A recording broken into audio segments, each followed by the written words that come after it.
Okay. Again, I'm doing a lot of this. I don't know. Intermix sector. I'm intermix sector. Intermix sector.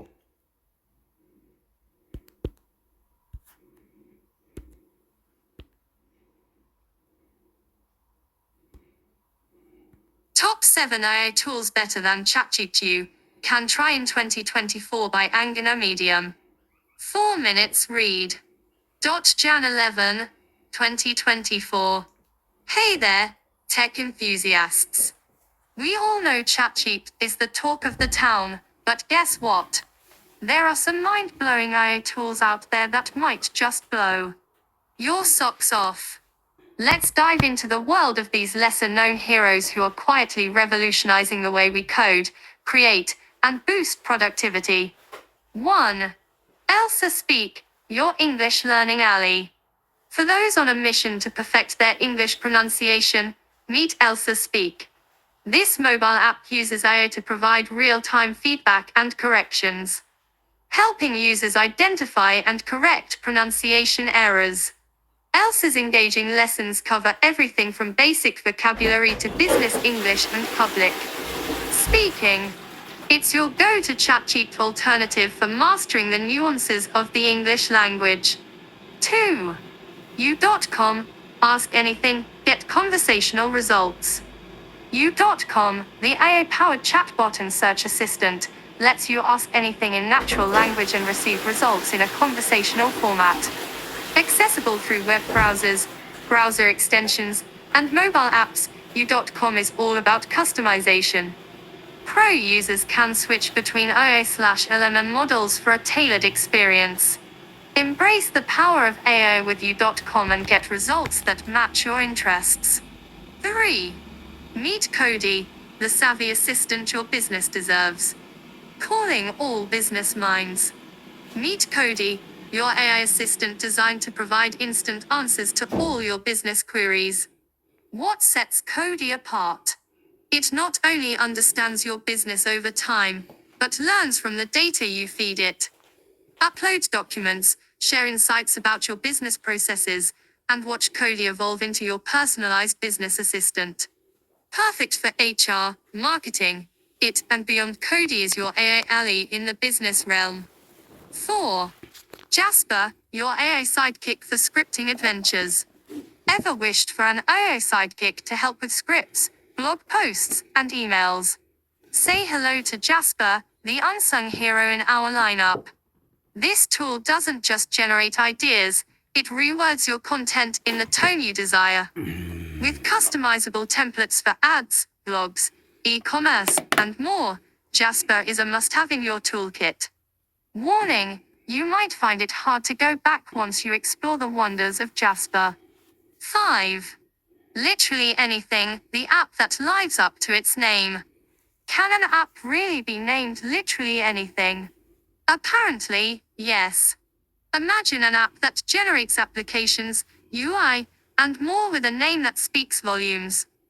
Though desktop only, literally anything packs a punch, helping you build applications, photo carousels, trip planners, literally anything you can think of.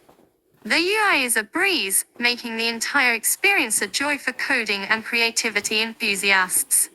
6. Perplexity AI. A minimalist marvel with maximum potential. Using the OpenAI API, Perplexity AI is an excellent alternative to ChatGPT. With a minimalist, dark interface, it offers a great conversational experience. No need to create an account for the free version, powered by GPT-3. Perplexity addresses authenticity and copyright concerns, providing source cites in all its answers. I highly encourage you to take a look at the guide https://medium.com/@championictyrine_goldfish_62/ Perplexity AI, a comprehensive solution for students, writer S and academicians. D412B 0-6021. 7. Chatsnick, the content creation maestro. Branded as a conversational AI that addresses ChatGPT's limitations, Chatsnick is a solid alternative for content creation and creative tasks. Powered by GPT-4 and Google Search, It offers up-to-date information, multimodal replies, and customized answers based on avatars. While the interface can be a bit complex, it's a free alternative to ChatGPT, though a subscription unveils its full potential. Embracing AI, a friend, not a foe. In our tech-driven world, AI isn't here to replace us, it's here to be our friend. Just like digital cameras didn't replace photographers, but opened new doors, AI is doing the same, creating space for more significant endeavors. These 7 tools stand out for their innovation and user-friendly interfaces. Whether you're a coding enthusiast, a business owner, or just someone looking to enhance productivity, an AI companion is waiting for you. Embrace the future with these hidden. Whoa! What happened there? What the hell happened there? Whoa, that's nasty.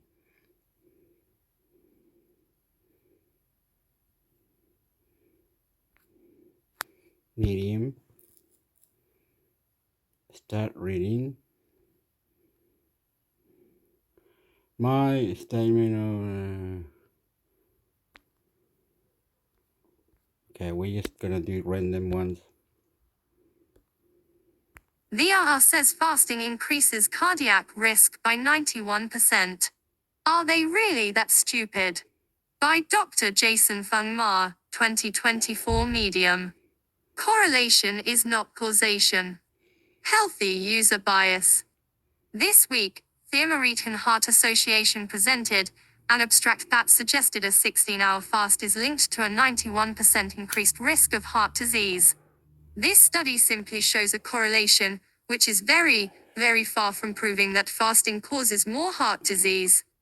Unfortunately, this did not stop the R from boldly proclaiming that correlation equals causation. In this press release, they stray from stating the correlation link to saying may raise, which clearly implies causation. That's a huge problem.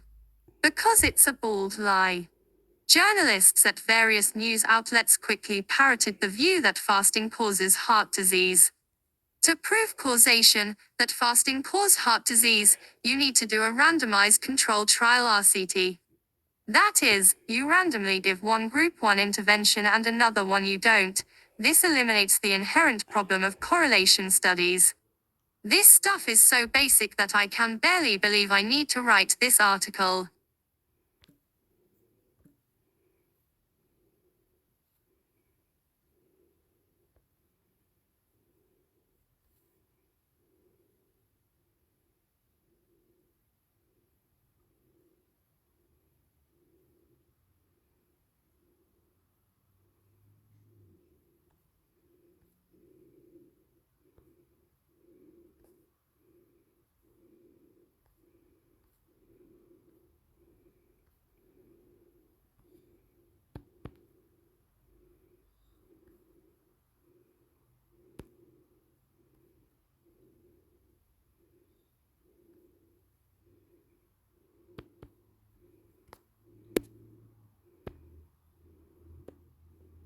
This laser that could unlock fusion energy, but not in the way you think by Will Lockett predict Ma, 2024 Medium. Tokamak Energy's brilliant innovation. I have said it a million times, but fusion power really could revolutionize the world. It could give us near limitless, affordable, on-tap energy, with only helium as a byproduct. But this utopian technology is currently far out of reach. Our reactors still use more energy to create fusion than they produce from fusion, which isn't an ideal setup if you are trying to produce energy. However, UK-based Tokamak Energy is currently testing a laser that could unlock fusion power by solving one of the most significant flaws in our reactors. As always, when discussing fusion, let's quickly recap what fusion actually is. Fusion powers the sun. The hydrogen plasma in its core is so hot and at such crushing pressure that the hydrogen atoms collide with enough kinetic force to overcome the repulsive force between them, fusing into a single larger helium atom. Due to some funky quantum physics, a single fusion event unleashes a tremendous amount of energy. So much so that the Energy released from fusing 17 tons of hydrogen releases enough energy to power the entire US for a year. We have developed several reactor designs that try to replicate this process on Earth through different confinement mechanisms. There is inertial confinement, such as the NIF reactor, which uses a laser to explode a pellet of hydrogen to create the temperature and pressure required to start fusion. There is also magnetic confinement, such as tokamaks like JET and Tokamak Energies 40, which uses superconducting magnets to compress and heat hydrogen plasma within a donut-shaped chamber to create fusion. However, it takes so much energy to power these lasers and magnets, and there is so much inefficiency within the hydrogen reactions that all of our reactors use significantly more energy than the fusion produces. With this in mind, you might think that Tokamak Energy has, despite its name, developed a super efficient laser. But you'd be wrong. Their laser is actually a measurement tool for a tokamak reactor. It is planned to be fired across the reaction chamber of a tokamak. The laser and receiver are tuned to pick up utterly minuscule changes in the hydrogen. This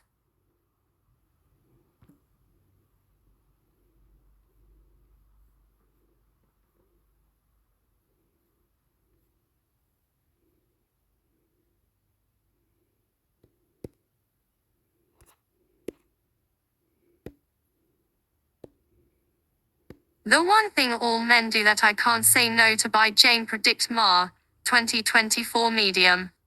3 minutes read. Ma 15, 2024. I've always known I had a certain power.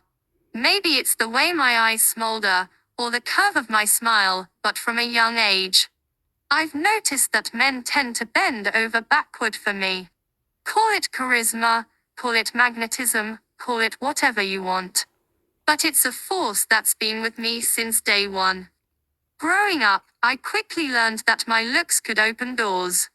Whether it was getting into exclusive clubs underage or snagging the best table at a crowded restaurant, all I had to do was bat my eyelashes and flash a coy grin, and suddenly, the world was at my feet. But there's one thing all men do that I can't seem to resist, no matter how hard I try. It's like a magnetic pull, drawing me in with an irresistible force. And that thing is confidence. There's just something about a man who exudes confidence that makes my heart skip a beat. It's not about looks or money or status, although those things certainly don't hurt, but rather, it's about a certain swagger. A self-assuredness that can't be faked. I remember the first time I encountered it. I was at a party, surrounded by the usual crowd of flatterers vying for my attention. But then he walked in tall, dark, and oozing confidence from every pore. He didn't even glance in my direction. But something about the way he carried himself drew me in like a moth to a flame. Before I knew it, I was making my way across the room, drawn by an invisible force that I couldn't resist. And when he finally turned those piercing eyes on me, I felt like I was melting under his gaze.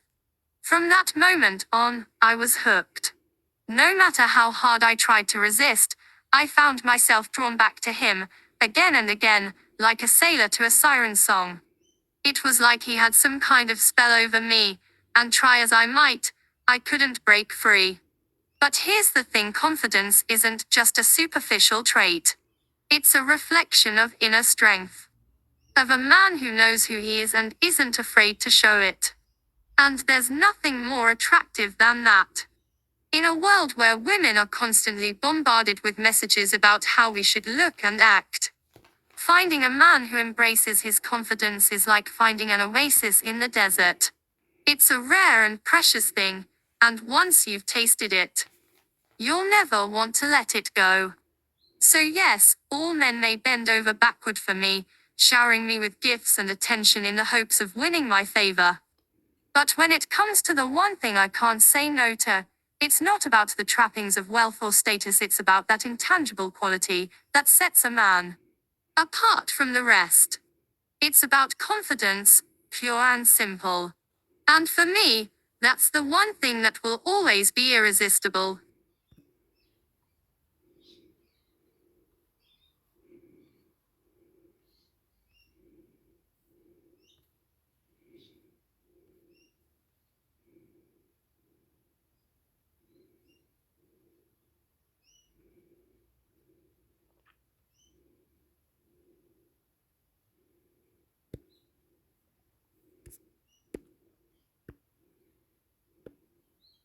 I'm an actual detective. Here are 7 signs that someone is lying to you by Joshua Mason, Illumination Curated Ma, 2024 Medium.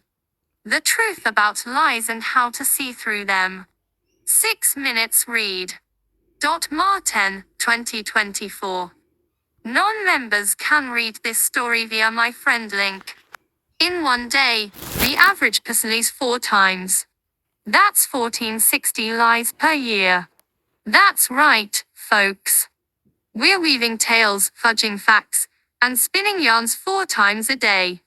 Whether it's a white lie to spare a friend's feelings or a more elaborate whopper, the fact remains we lie a lot. As much as we lie, you'd think we'd be good at spotting when we're being lied to. Spoiler alert, we're not. Research shows we detect lies no better than 50% of the time, basically a coin flip. Learning through exposure.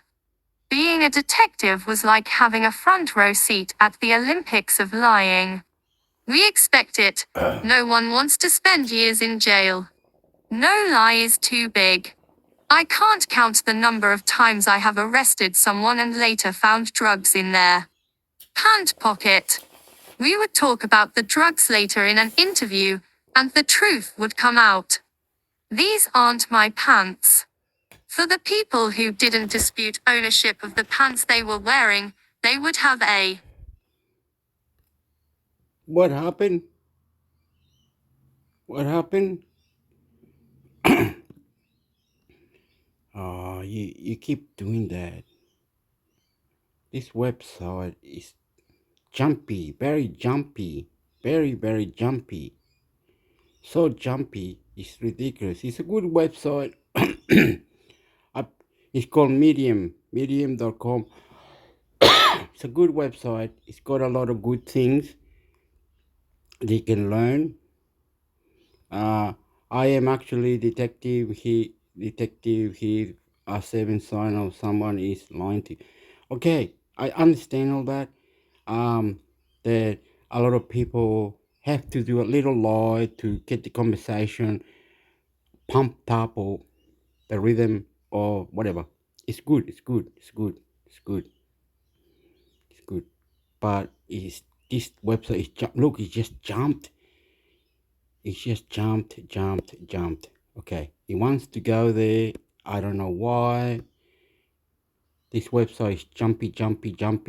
A Special Forces soldier taught me how leadership works in 3 words by Joshua Mason, Illumination Curated Ma, 2024 Medium. Leadership. A Special Forces soldier taught me how leadership works in 3 words. Being in the presence of the right person can be worth more than a 6-figure college education. 6 minutes read. Ma 16, 2024. 6 months into being a police officer, I nearly shot a man. I was about to enter a mobile home for a reported home invasion. The caller was hiding in a back room, while the suspect held his friend at knife point. Being in a rural area, backup was still a few minutes away. I didn't want to go in, but it also felt wrong to wait. I was scared, but I had to go in. Luckily, as I swung the door open, I saw him. A man covered in tattoos was hiding behind the front door. He was holding a crowbar, and not in an "oh look what I just found" kind of way. It was more of an "I'm not going back to prison" kind of way. I stepped back and drew my gun as he came out from behind the door. He stepped toward me, almost close enough to use the crowbar. After a short pause, he put the crowbar down. That was closed. Had I not seen him through the crack of the door, I don't know how that call would have ended. It would be the first of a lot of close calls. I became a police officer at 22. After a few years and a few incidents like this one, leadership was a skill I possessed. Well, you know what the adage says about assumptions. A chance encounter with a future mentor showed me the truth I didn't know the first. Can someone be a police officer at the age of 20, 21, 22? Wow, that must be strong inside. Their wife, their kids, everybody. And we need to pray to these police officers who are rescuing us from the bad people who are naughty to us. We need to have a relationship with the police and the ambulance, any other service that we need help with, and that help with, and then that help with. All good, man. First thing about being a leader. A chance encounter, or so I thought. Chris was a special forces soldier who was a legend in my police department. Unassuming and kind. You'd never know he'd spent years of his adult life fighting wars in countries most Americans can't locate on a map. One night, as I was running out of our barrack to handle a burglary call, Chris appeared out of nowhere and asked if he could accompany me. Knowing I could use some backup, I told him to hop in. He was a stranger to me, but off we went. We never caught the suspect, but Chris and I got to know one another that night. It's like they didn't end up the story. Oh, he's jumping again. Hector is jumping. It's just anyway. This is a good website. I really like it. So I don't know. Anyway,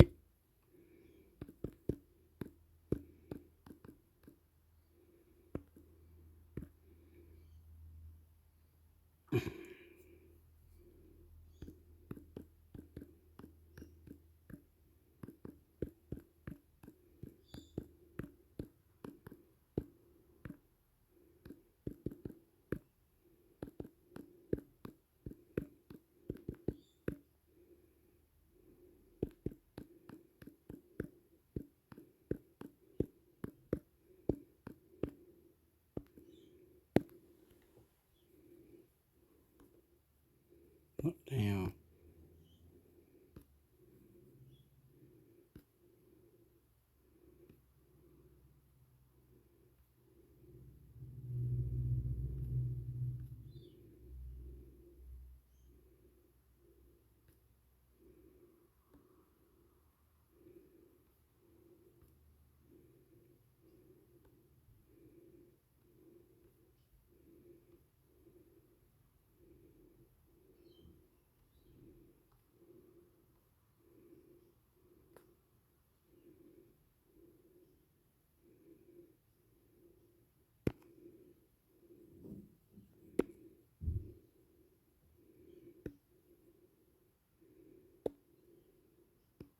In a relationship with a narcissist.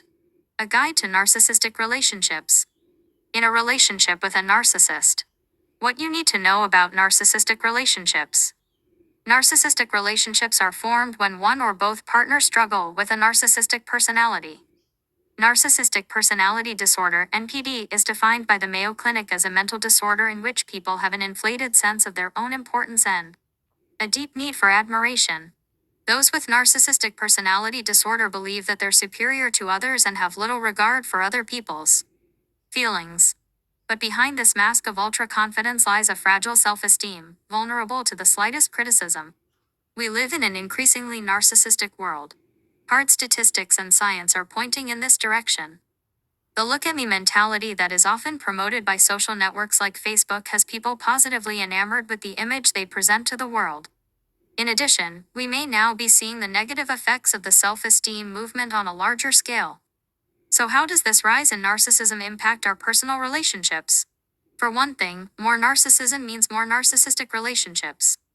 Professor Brad Bushman of The Ohio State University put it bluntly when he said, "Narcissists are very bad relationship partners." Study us out that in a narcissistic relationship, your partner is more likely to engage in manipulative or game-playing behaviors and less likely to be committed long-term. A relationship with a narcissist can be hard to cope with. To shed light on the common outcomes, struggles, and effects of a narcissistic relationship. We've interviewed psychologist and author Dr. Lisa Firestone. How can you tell if you are in a narcissistic relationship? When thinking about narcissism, I'm often reminded of the joke when someone goes on and on about themselves, then interrupts with, "But enough about me. How do you feel about me?" If your partner is all about themselves, always needing attention and affirmation, he or she may be a narcissist. If someone is easily slighted or overreactive to criticism, they may also be a narcissist.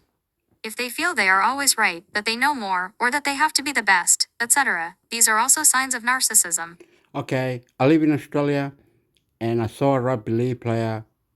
He has to. This was about 2 years ago or something. Anyway, I'm gonna say this. There was a guy. He was a rugby league player. I can't remember what club he was playing. He was playing professional rugby league, NRL, National Rugby League. Him had a go at his wife so much. He wanted to be him. It's all about him. It's all about him. It's all about him.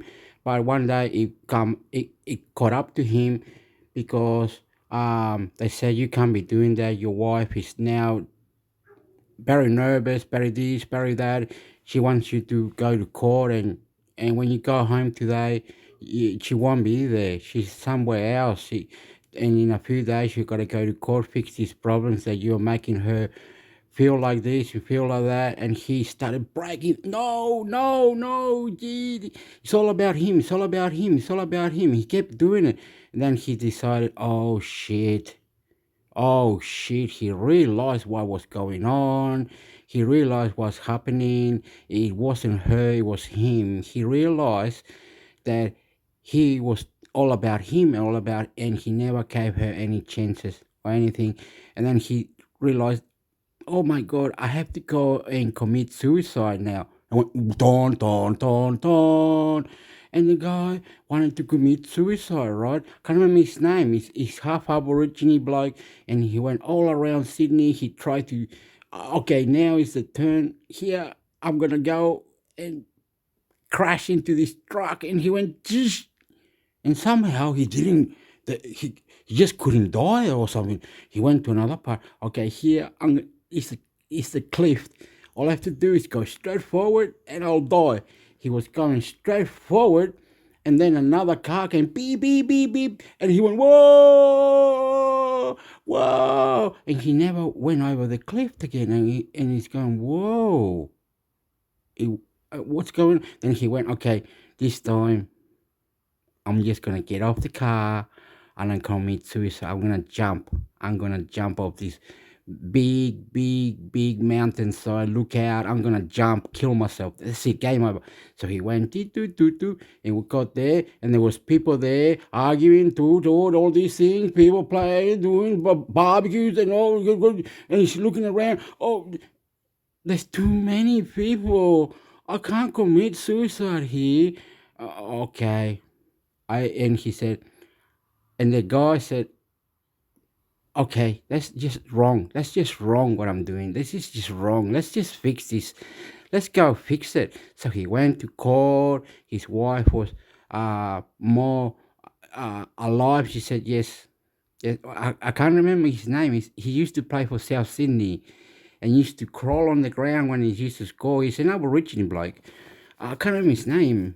Anyway, him anyway, he changed his life, and his wife said, you were supposed to buy me this farm and this place where there was a little bit of extra land. It wasn't too much. Whatever his name, Angus, you, Aborigine bloke, buy the land, we'll build a house, will be a big fence around, we'll have 1 or 2 horses, not too much. We're not farmers anymore, but we'll have this land. It look like we got heaps, but we don't. We just got like a little bit here, a little bit up here, a little bit up here, a house here, a big car park where you can fit 3 trucks in. We're going to have man-made house, man-made land, man-made cows, man-made animals. And the Aborigine go, yes, yep. And the lady, what's wrong? What's going on? Yep. And the lady said, okay, all you have to do now, you got to pay that amount of money. I'll help you pay. I've got money too because I've gone to the army, all right? So I got all this money, and you got all this money from your NRL. We put it together, and whatever. If it costs 2 million, we'll pay 2 million, and we'll be happy for the rest of our life. Yep, yep, yep, yep, yep, yep, yep. And the lady's going, Angus, or Aborigine bloke, or whatever your name is, calm down. No, no, no. Yep, yep. And then from then on, she understood that he wanted her, and he never let go of her, and he changed his way. 5 different ways he did it. He did it 5 different ways. When he was driving, no more going fast, no more going to whatever she said. You must go here to this restaurant because this is the one I like. And go, yep, yep. You must come to your training and do your training at this gym over here. And he said, don't like that. No, okay, yep. I'm going there. Yep. What else do you want me to do? For the rest of your life, you have to talk to our families, and we have to go to church, and we have to take the kids out for an adventure like Brisbane or a tour bus or somewhere special for the kids. Go to America, go to Japan, go to here, go to watch the World Cup soccer, okay? And the guy said, yep. We love Socceroos. We love Socceroos. We love Socceroos. We love the Australian Army. We love you. We love you. We love you. And his wife is going, what are you doing, idiot? What are you doing? For you, anything now, anything for you. I give up. And he goes, you're nearly 50 years old. You're 47, and I'm 50. You're acting like an idiot. Our kids need to have an adventure, have places to go like Disney, Mexico, South America. We can go all this Fiji, New Zealand, and yep. And she goes, oh, look, idiot, stop saying yes. We need to do something about you too. Okay? What? Me? Yep. I do you, me, you do me, I do you. No more. Me try to. No more. Mental health. I have the mental health issues. I have to see the mental health people. I have to do my anger management. I have to clean my act. I have to change my clothes. I have to get up in the morning, put the clothes at the end of the bed. I have to see if I need to make the bed. I need to do a lot of good things, okay? I don't want you to disturb me sometimes, please. And the lady, good boy. Very good boy, very good man, very good person, very nice. You will change. He said, yes, I go to my anger management, and I go to domestic violence. I go for my alcohol, and I go to clean myself out. And she said, very good man, very good man. You promise? You promise? You promise? You will be a good man now. Yes, sorry, I was bad to you for 6 years. Now we buy the land, big mansion, a few animals. All good, okay? Yes, don't worry, it's all right. I still love you. Okay, madam lady, yes, I will be like for you, whatever. And you let me be me, where I do my mental health and my anger management and my money situation. I am destroying alcoholic, violent, sad, madam, sad lady. My wife. I love you. Narcissism. Narcissistic individuals may only appear to care about you when you are fulfilling their needs or serving a purpose for them. A narcissistic relationship can lead to a lot of emotional distress. It is estimated that around 1% of population suffers from NPD. However, many people who have NPD do not seek treatment and therefore are never diagnosed. Studies show that men are more likely to be narcissistic. Roughly 75% of the individuals diagnosed with NPD are men. Although almost everyone has some self-centered or narcissistic traits, most people do not meet the criteria for having a personality disorder. There is, however, a growing portion of the population that is displaying a greater number of toxic, narcissistic traits. which are having an adverse effect on their lives and the lives of people close to them, even if they do not meet the clinical diagnosis of NPD. Forming attachments to individuals who exhibit these negative traits often causes similar distress as a diagnosable narcissistic relationship. A new study from Ohio State University has found that one simple question can identify narcissists as accurately as the 40-item test that has been widely used to diagnose NPD. The question is simple, rating yourself on a scale of 1-7, to what extent do you agree with this statement? I am a narcissist.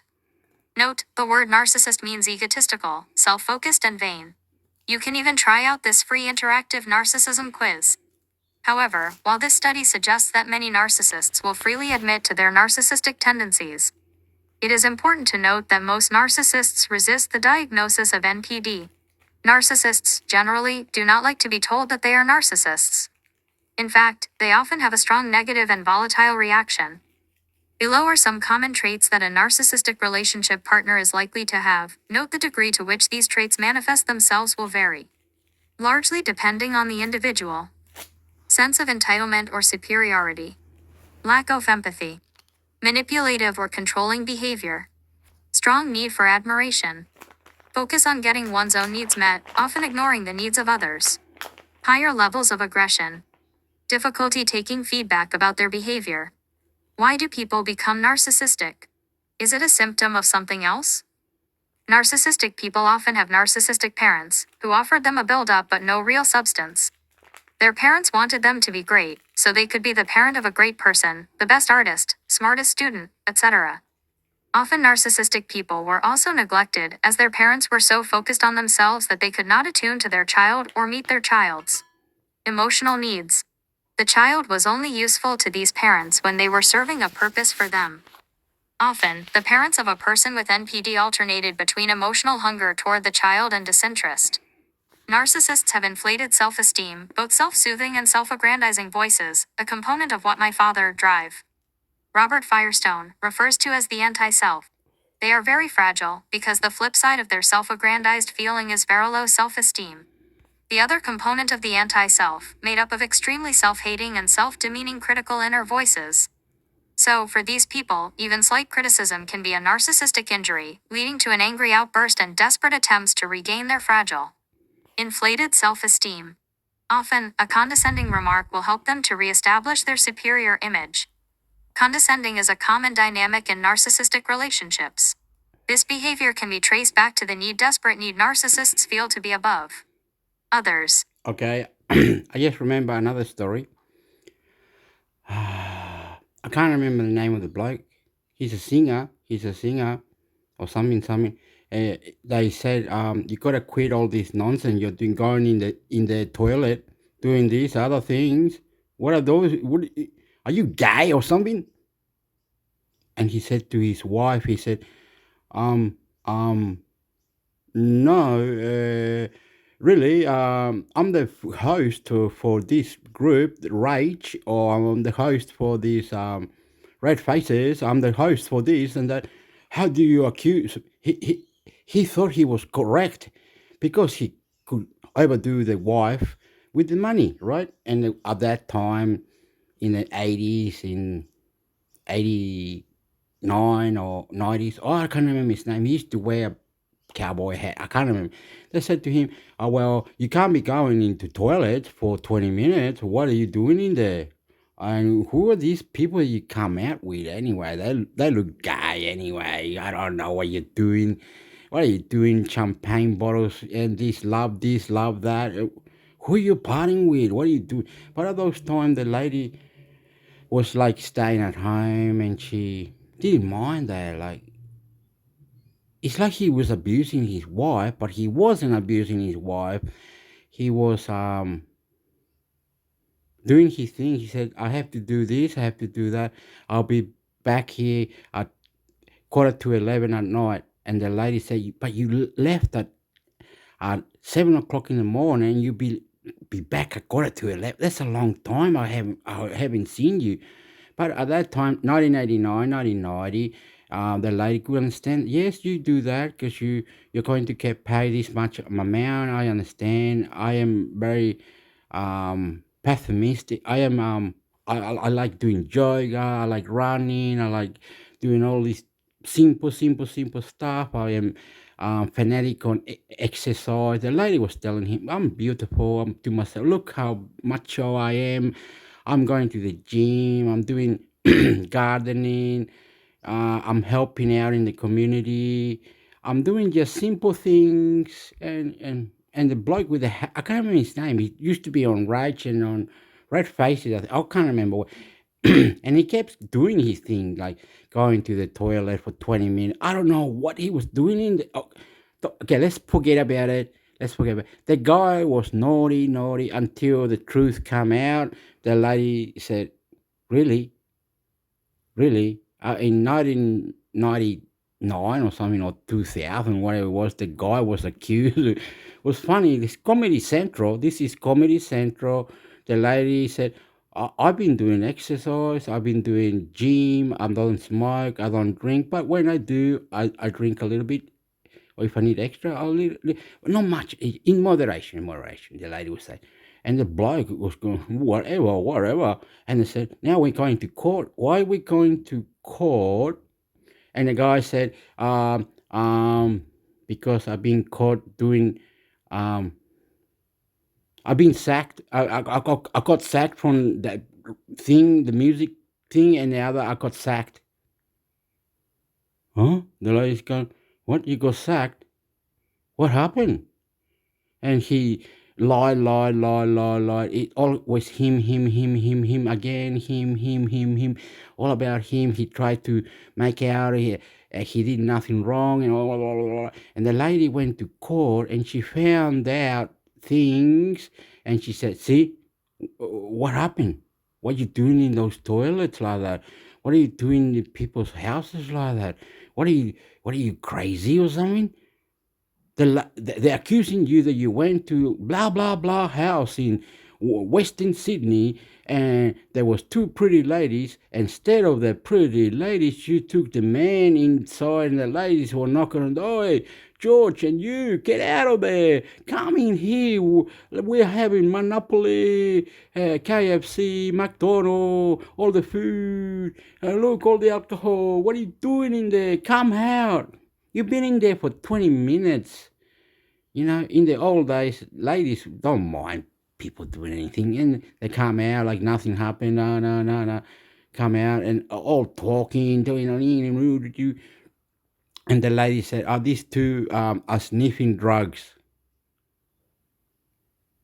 And the lady couldn't believe it. See, the two ladies are charging you for sniffing drugs with one of the boyfriend who is gay.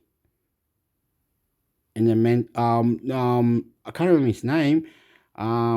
He said to his wife, and he couldn't stop it. And then and she slapped him. She kicked him in the ball. I don't know what she did to him, but she really got up and punched him or something.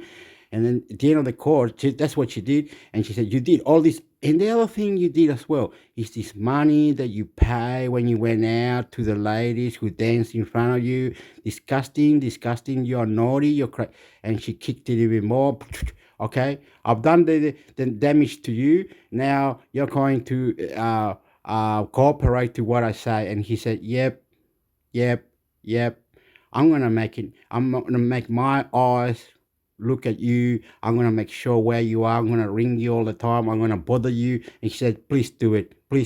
And he straight away changed his way. He no more gay, no more drugs. Somehow he went to rehab. He did all these things. He's now doing gentle exercise, walking the dog and doing beautiful things. And his wife said, yep, see, with me, I changed him and he changed his life. This is how it is. He used to work at Rage. He used to work at these other places. He got sacked for the whole thing, but lucky he saved some of the money that he made. So it was lucky. And with my money, she said, we are happy ever after. But I'm making sure he doesn't do any of those bad things. I'm keeping an eye on him 100,000,000%. When he does naughty, I tell him off and he goes, yep, he likes me, she said, and we like each other. After when we turn 55 or 56 or 57, she said, we don't care anymore. We just go to forward to wherever it is, to a beautiful place.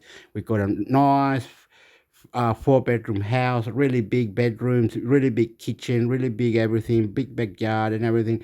So we are happy in Sydney. We are beautiful people. And the lady said, I'm taking control of him now.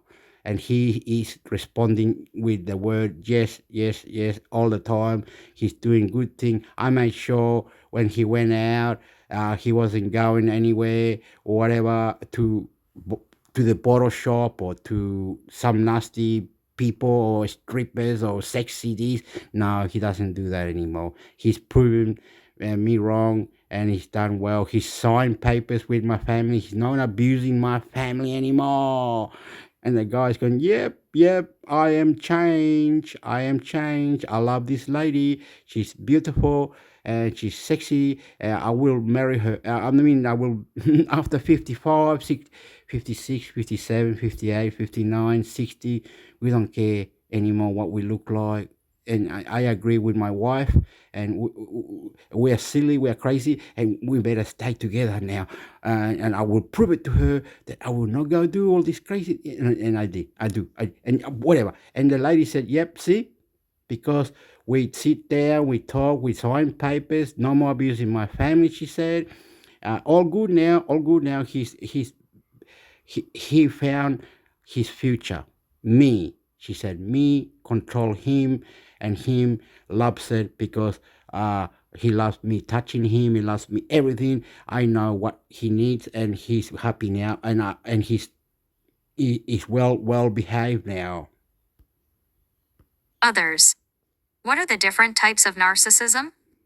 While all narcissists are likely to show certain behaviors, not all narcissists are the same. In fact, there are two different types of narcissism: grandiose narcissism and vulnerable narcissism. These types of narcissism stem from different early childhood experiences and lead to different behaviors in a relationship. Grandiose narcissists display high levels of grandiosity, aggression, and dominance. They tend to be more confident and less sensitive. They are often elitists and have no problem telling everyone how great they are.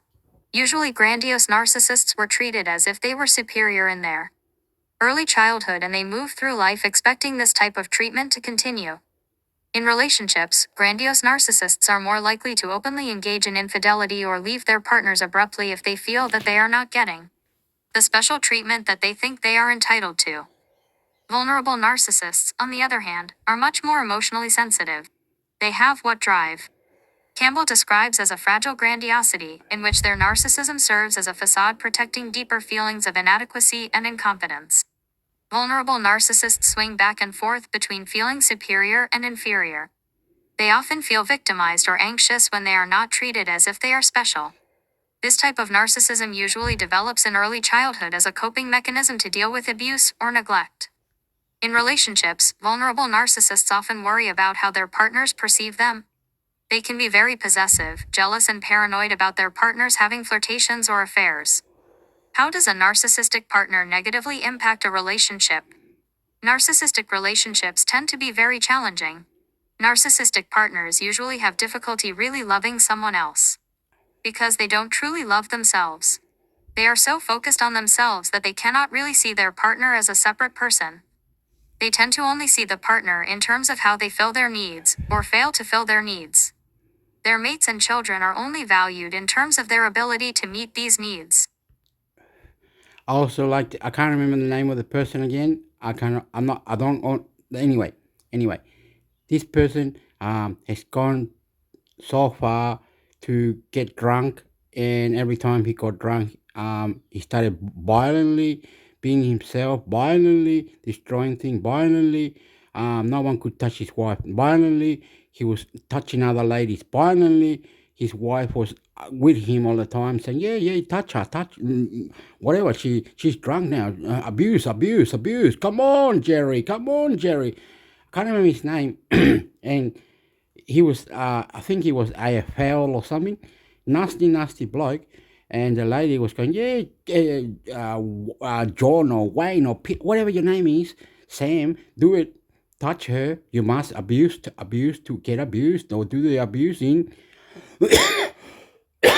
She allowed him to be narcissist, narcissist or whatever. He was a bad he himself, all over about him, and the wife used to like that.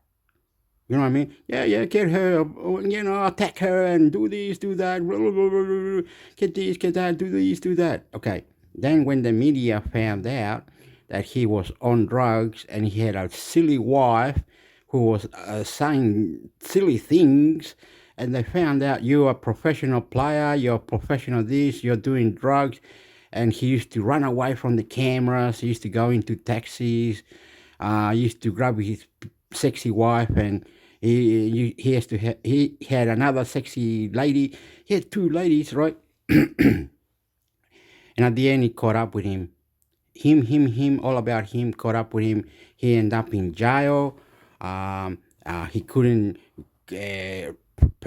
pursue his career. He was very unpleasant. He was disgusting. He was dirty. And when he came out, he went to his knees and said, "Oh, you lady, you're the one that married me, and you will." And she said, "Get up, idiot. We're still the same. Don't worry about you. You spent 3 years in jail. I waited for you. So who cares? Don't worry about it. So good, Sam, so good." And she said, "No, no, no. I have to do parole now. I have to do this. I have to. I quit AFL. I'm out of it. I'm the bad guy. I've been in the media so many times." And like, who cares? Who cares? Make sure you do the right thing now from now on. And no one knows if this man is still doing drugs or not, but no one knows. But he does treat his wife differently now. He does a lot of, he goes to the gym, he morning run, exercise, but no one knows if he's still doing drugs or he's still bad or anything. But his wife still likes him, so she's naughty, he's no, it's like, I can't remember. It's disgusting. And they said, "Well, you won't be anymore in the media. You won't be anymore with the AFL player. You won't be doing this. You won't be doing that. You got this much. You got yourself a house. You live there. You live happily over with your wife for the rest of your life. There you go. That's it. Game over." But the problem was that he kept being a criminal with his friends and others. And so a little bit, the police. Now he's old, like he's 52 or something. And the lady said, "Are you going to keep doing this? Are you going to keep..." And somehow, I don't know if it's true or not. Apparently, they crossed fingers and they said, "Okay, this is stop now. You and me forever, forever, forever. You and me forever, forever, forever." And they now forever, ever after, and no more bad. They've changed. Both of them been disgusting when they go out or talk silly. "Oh, look at that." And then while she's drunk and blah blah, take a bet. No more. Finish now. All the media, everybody knows who they are, and they said, do. Here comes do. And they get embarrassed now. They get embarrassed. Like when they go to that nightclub or that place or that other, everybody knows who he is and everybody knows who she is, and they say, both of them, "Ha ha ha ha, look at here comes, here they are." And they get red on the face, so they stop that now. 50 years old, no more doing what they did for 20 years, and it's just crazy. This taking drugs, your wife will tell you what to do. It's disgusting. Now all good now. Apparently, the AFL player and this pretty wife are happy ever after now. Apparently, huh?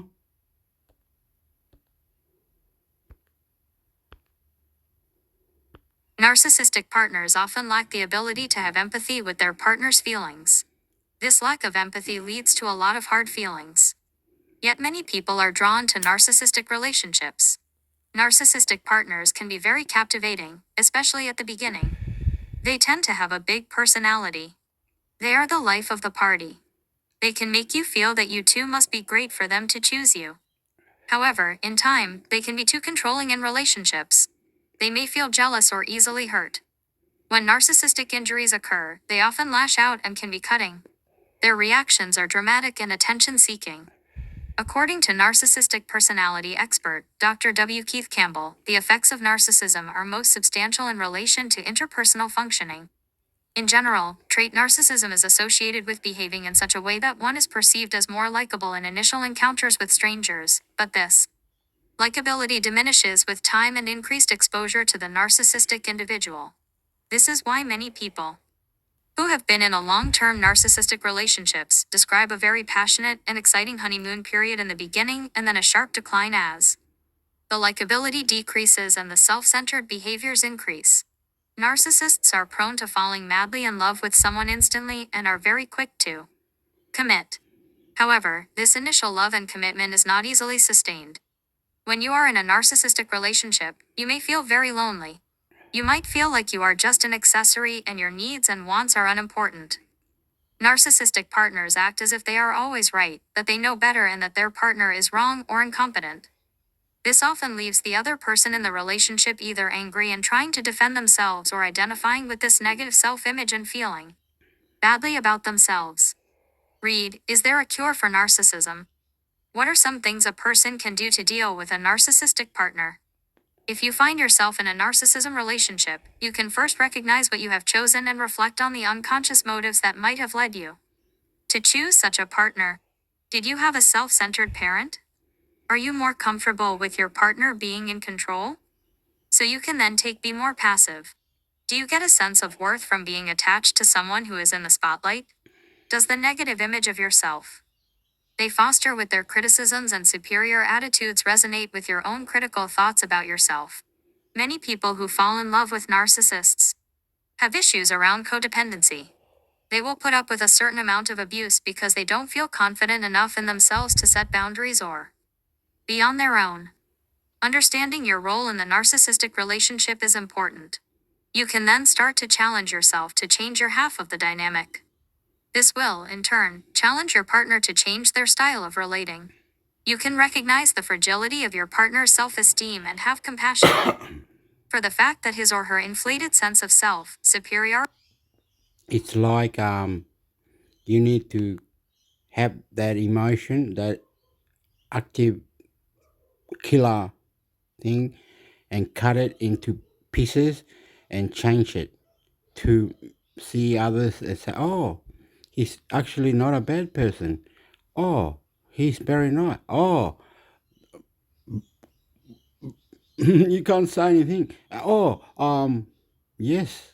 Oh, I'm sorry. I'm sorry. I'm sorry. I'm sorry. I'm sorry. I'm sorry. I'm sorry.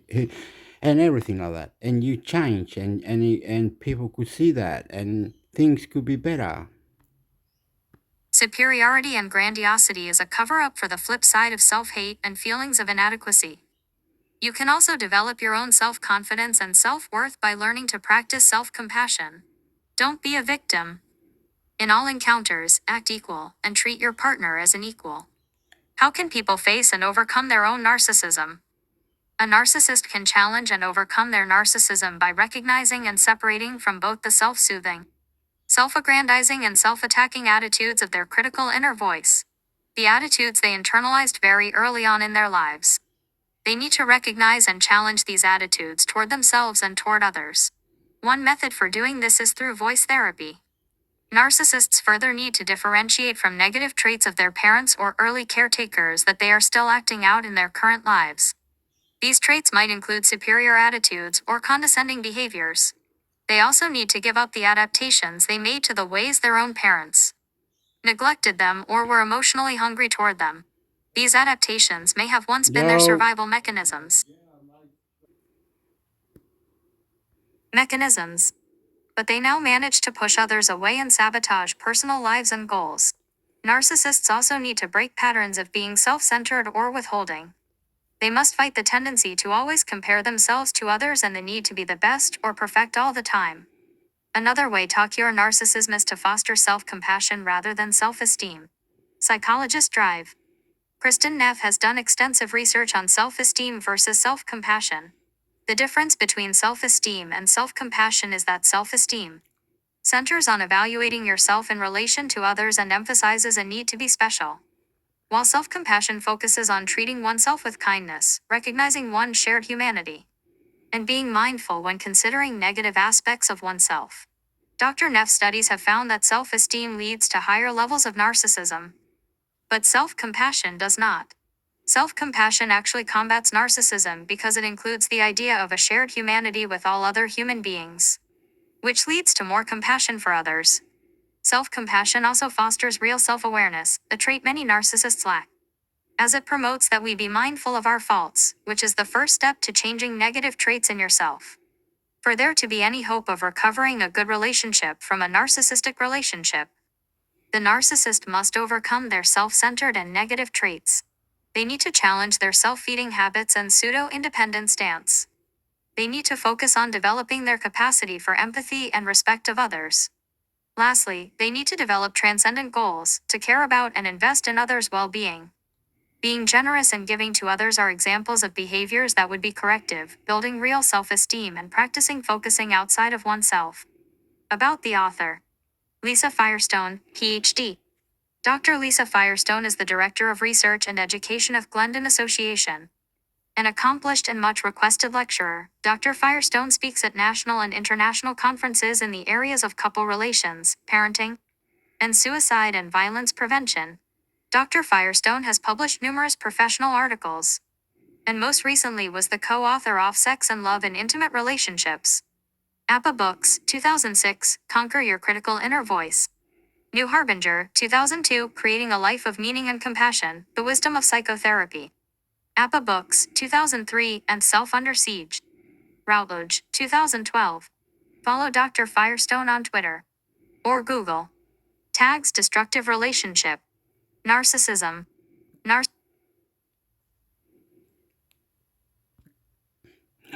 Oh no, which one was it? This one. Oh no. Oh no. Do we just go to another one?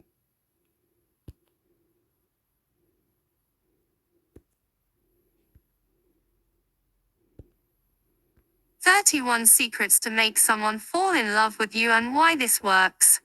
You can't force anyone to love you, but you can try and encourage them. Learn how to make someone fall in love with you with relative ease. 1. Take good care of yourself. 2. Be noticeable. 3. Do something exciting. 4. Be a good person. 5. Be vulnerable. 6. Care. 7. Exchange lots of eye contact. 8. Touch them. 9. Leave the past in the past. 10. Get to know them really well. 11. Share hobbies and passions. 12. Make them know they can trust you. 13. Be alive. 14. Have deep conversations. 15. Make them laugh. 16. Don't be so serious and stiff. 17. Dress to impress. 18. Be mysterious. 19. Have integrity. 20. Be a listener. 21. Praise them. 22. Live close enough. 23. It's all about adrenaline. 24. Don't be easy. 25. Be excited about their passions. 26. Smile. 27. Show your feelings. 28. Turn them on. 29. Have goals. 30. Don't act heartless. 31. Tell them. We've all been there, you know, when you are totally heart-pounding, stomach-churning, breathtakingly in love with someone, and yet they don't feel the same way or simply don't even know you exist. Well, knowing how to make someone fall in love with you might solve your problems. You can't control what people feel for you, but you can turn things in your favor. Maybe you're a complete stranger to them, or they don't know you well enough to have feelings for you. Whatever it is, there's nothing wrong with trying to learn how to make someone fall in love with you. Read the scientific secrets to catching their eye and getting someone to like you. What you want versus what you get. Love can be such a powerful drug.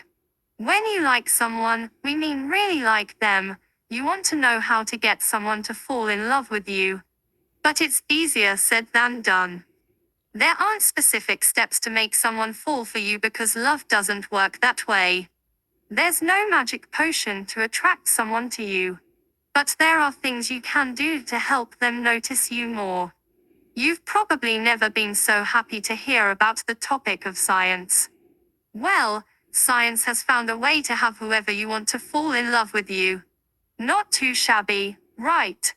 But before we talk about how to make someone fall in love with you, know that the results may or may not turn your way. You can't force it.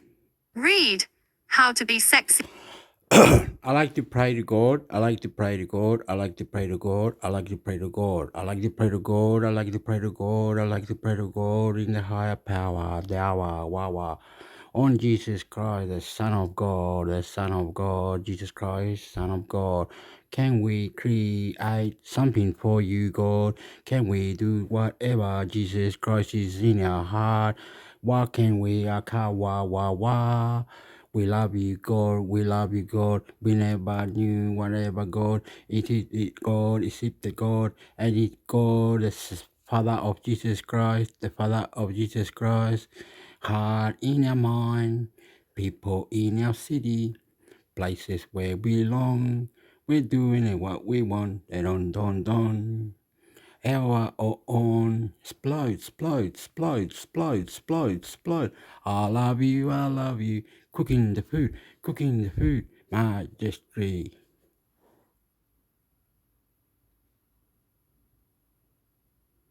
Majesty. There was something moving then.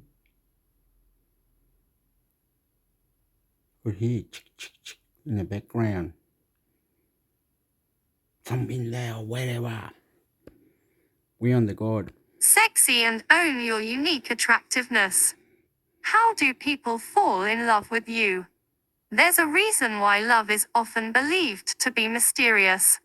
There isn't a single reason why people get drawn to you and fall for you, they just do. Maybe certain factors can help, such as your personality or heart, but it's a combination of who you are that makes people fall for you. They fall for you. Smiking. Oh, marijuana. Come on, chacarana. Wala, God. Relation.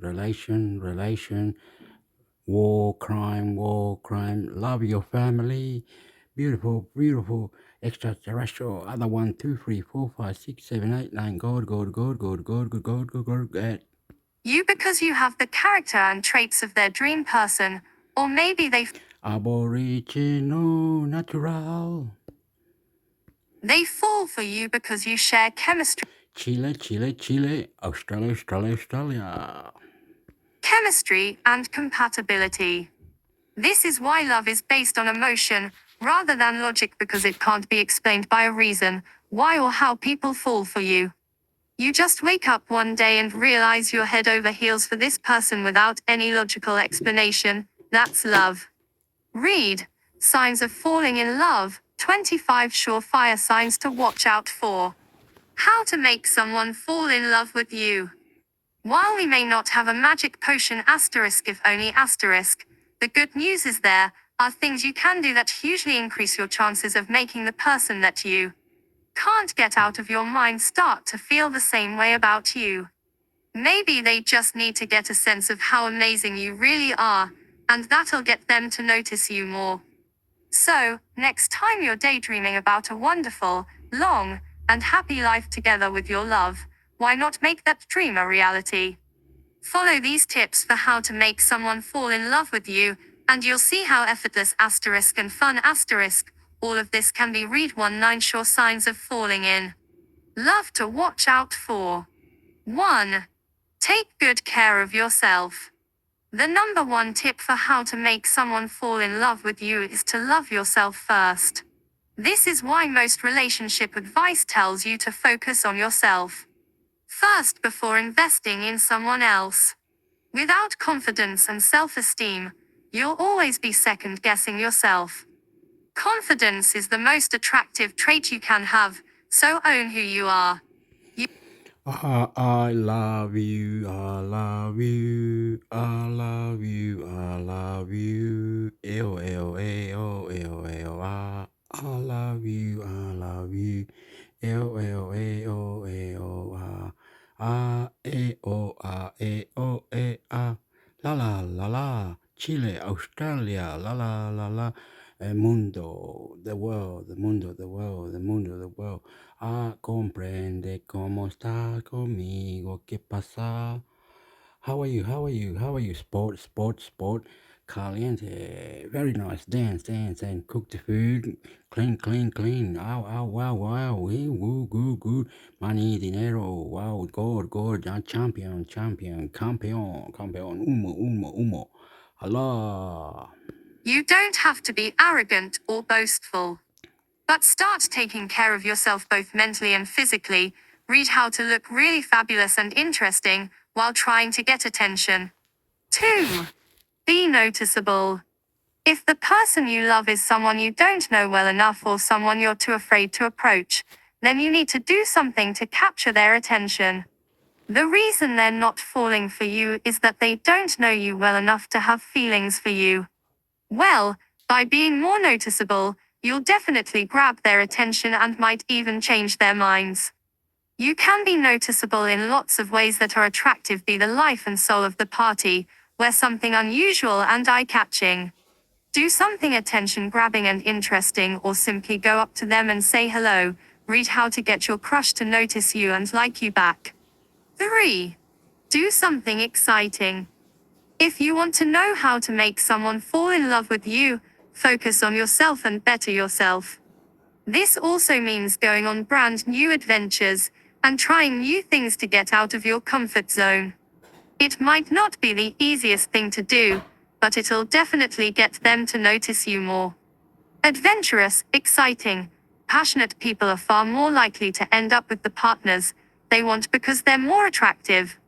There's just something about spontaneity and adventure that makes you far more interesting than sticking to what you're used to. Read how to get anyone to like you instantly in the very first conversation. 4. Be a good person. This is an important one, so pay close attention. People fall for you because of the goodness of your soul. While you can attract them with physical appearance alone, it's not enough. Be kind to other people, have empathy, and do good deeds. They'll fall for the beauty of your heart and soul more than anything else. 5. Be vulnerable. No one wants to go out with someone who wants to appear perfect and plastic all the time. If you can't show your flaws, then you'll seem too good to be true. You need to be willing to wear your heart on your sleeve and be vulnerable in finding love. Hardening your heart isn't going to get you anywhere, we guarantee you that. People crave intimacy, and so showing someone your less than perfect side can actually make them fall in love with you more. Read how to talk to your crush and make them fall for you. 6. Care. This tip on how to make someone fall in love with you is easier said than done. When we say care, this means actually caring about them and letting them know how much they mean to you. Being heartless isn't an option when finding love. If you act like you can't be bothered, you are only going to drive them away, and then you'll just feel like a fool. Let people in, and in the same sense, also be there for them when they need you. 7. Exchange lots of eye contact. Eye contact shows someone not only that they have your full attention, but that you are completely captivated by what they are saying. It shows complete intimacy, and they'll focus when they're talking to you. Of course, don't keep looking at them in a creepy and stalkerish way. But you do need to give them eye contact, especially in a heartfelt conversation. It'll make them connect with you more. Read subtle, but powerful eye contact flirting moves that work like magic. 8. Touch them. Obviously, if your crush doesn't know you exist, don't start grabbing them for no apparent reason. However, if you are in the friends or talking stage, and you want to make your feelings known, then be more affectionate and tactile. Breaking the touch barrier can help them build a connection with you. Honestly, touching them can even make them realize there's a spark. That's what you're going for, right? Read The Subtle Art of Flirting by Touch, without making it obvious at all. 9. Leave the past in the past. Everyone has. I was gonna say I've never done that. I don't know how to do anything like that. Like what would it be? Whether it be lifestyle or anything like that. I've got everything, but I'm goofy. Some kick-ass lady, Swedish, German, whatever it was, doing exercise. Come over here, Hector. Wait, do you have here?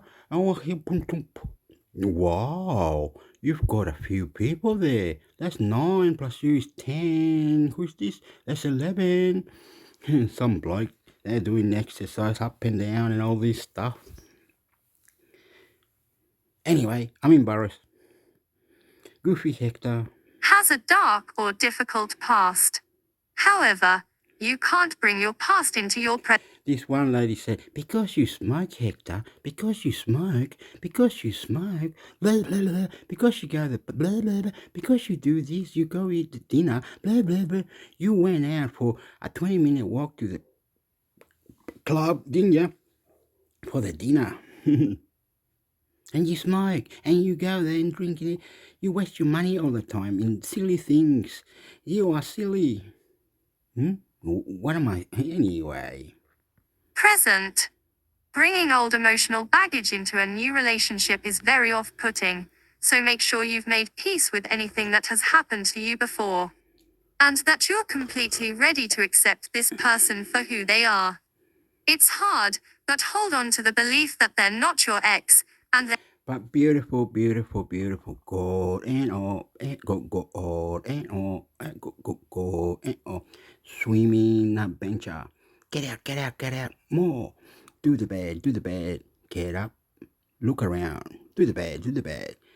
The bedroom. Clean the bedroom. Do the bed, do the bed, do the bed. Put the clothes on the end of the bed. Go look around, Hector. See if you need to do something. Shower, mouthwash. Go for coffee. Have a whiskey. Have a cigarette. Out. You plan your day. Out. Plan. Crazy. I can't be too loud. The police. The sexy man. The police. The sexy man. I need a girlfriend. They're not your relationship fears. 10. Get to know them. God, 2 God, 3 God, 4 God, in the bodyguard, jumping God. Them really well. The key to knowing how to make someone fall in love with you is to know them really well. Ask them a lot of questions and show them your interest. Germany, Alemania. In Chile, we have the army people, the helmet. I think it was bought from Germany, Alemania. The army buy the helmet, the bulletproof helmet from Alemania. The suit, the clothes, Alemania, Germany. Interest. Getting to know someone inside out and sharing your life with them is all part of falling in. European people and the Asian people and the African and the North Antarctica, Australia, Chile. Falling in love. Relationships and dating are all about mutual connection, so it isn't just them getting to know you, but this also works the other way around. Read How to Get to Know Someone 18 Ways to Open Up. If you open up and you say something like, I spend $60 on gambling, that means the poker machines or whatever, went there, poker machine. And I ate the food and I got some to take home. $38 of food and the poker machines. And I was drunk and everything. I had fun. At the club.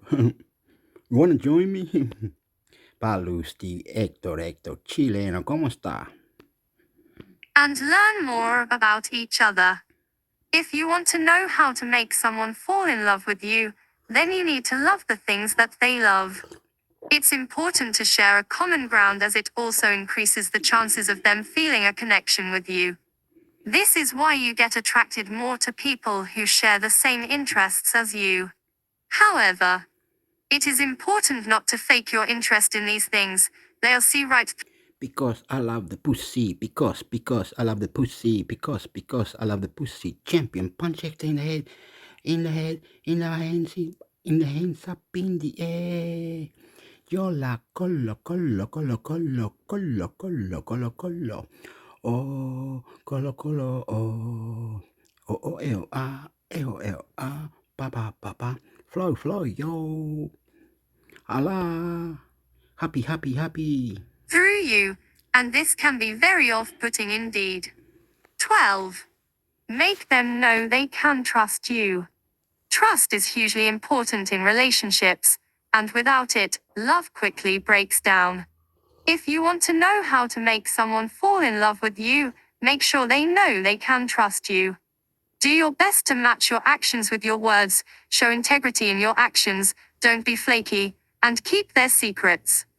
Read how to win someone's trust and their love. 13. Be alive. If you want to know how to make someone fall in love with you, be dynamic and alive. This means having a fun and vibrant personality rather than a dull one. You wouldn't want to date a boring person, would you?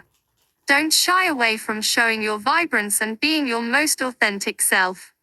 Be energetic and active in the things you're passionate about, even when talking to them. Kill me, kill you, kill it. Bam, ba, bam. I like to sing. Bam, ba, bam. Hey, oh, ah. Boom, dum, ba, boom. Take me out. I need to explore. Look around. Waterfalls. People. Inside in a membrane. You can go. Ayo, ah. On the name of adventure. On the name of the bus. On the name of the train. On the name of the sexy lady with her friend. Running with the dog. Going for a swim. At 7 in the morning. They're waking up. 28, 39, 51. They're all doing exercise around my place, around my area. Said, you must go to the adventure place, Hector. Why haven't you gone there? Take photos of it, idiot. What? Go there now. No, it's late now. No, it's not late. Okay, well, soon, whenever. The train all the way to Sydney, start taking photos, a bench over here, go to Nara, go to the waterfalls. Why aren't you doing it? Oh, I'm embarrassed. I need to do it. Be funny, sarcastic, loud, and excited in the best. Oh, because I don't go to Japan or Denmark or wherever my uncle, relatives, or anyone say, well, you like to come for a plane drive. All you have to do is stay in this one hotel. We pay for you. We help you. They do what to do. Boom. I'm afraid of aeroplanes. 34 years in Australia, never been back to Chile, amigo. Viva Chile. Best way possible. In other words, become the exact opposite of someone mundane and dull. Read how to not be Not to be fucked up when you fucked up, when you're not fucked up, when you do fucked up with the cricket, they can't do cock. Cock with the poop pop. Koala. Kangaroo, rugby union, discipline. Don't pay for the love, don't pay for the nothing. You're beautiful, be yourself, amigo, ¿cómo está? Australia. boring and get people excited to be with you. 14. Whoop. We ain't out nowhere. Whoop. Ala, bele. 14. I love you, Hector. I love you. 14. Have deep conversations. There's nothing that can make them connect with you. Licorel, alcohol, fiesta, dance la madre es buena. Come on, que cena, in Sebastiana, un extraterrestre, Sydney, Canberra, Melbourne, Australia, Northern Territory, Estados Unidos. Mandamos un beso, un amor, cariño. Toda la gente caliente, no militar, gente, no corrupción, nada malo, porque aquí todo pao. Sí, yo, Australia. We love you, Australia. Come on. In the restaurant, in the volleyball, in the cricket. Don't smoke too much. Do something about it. Get the fuck out it.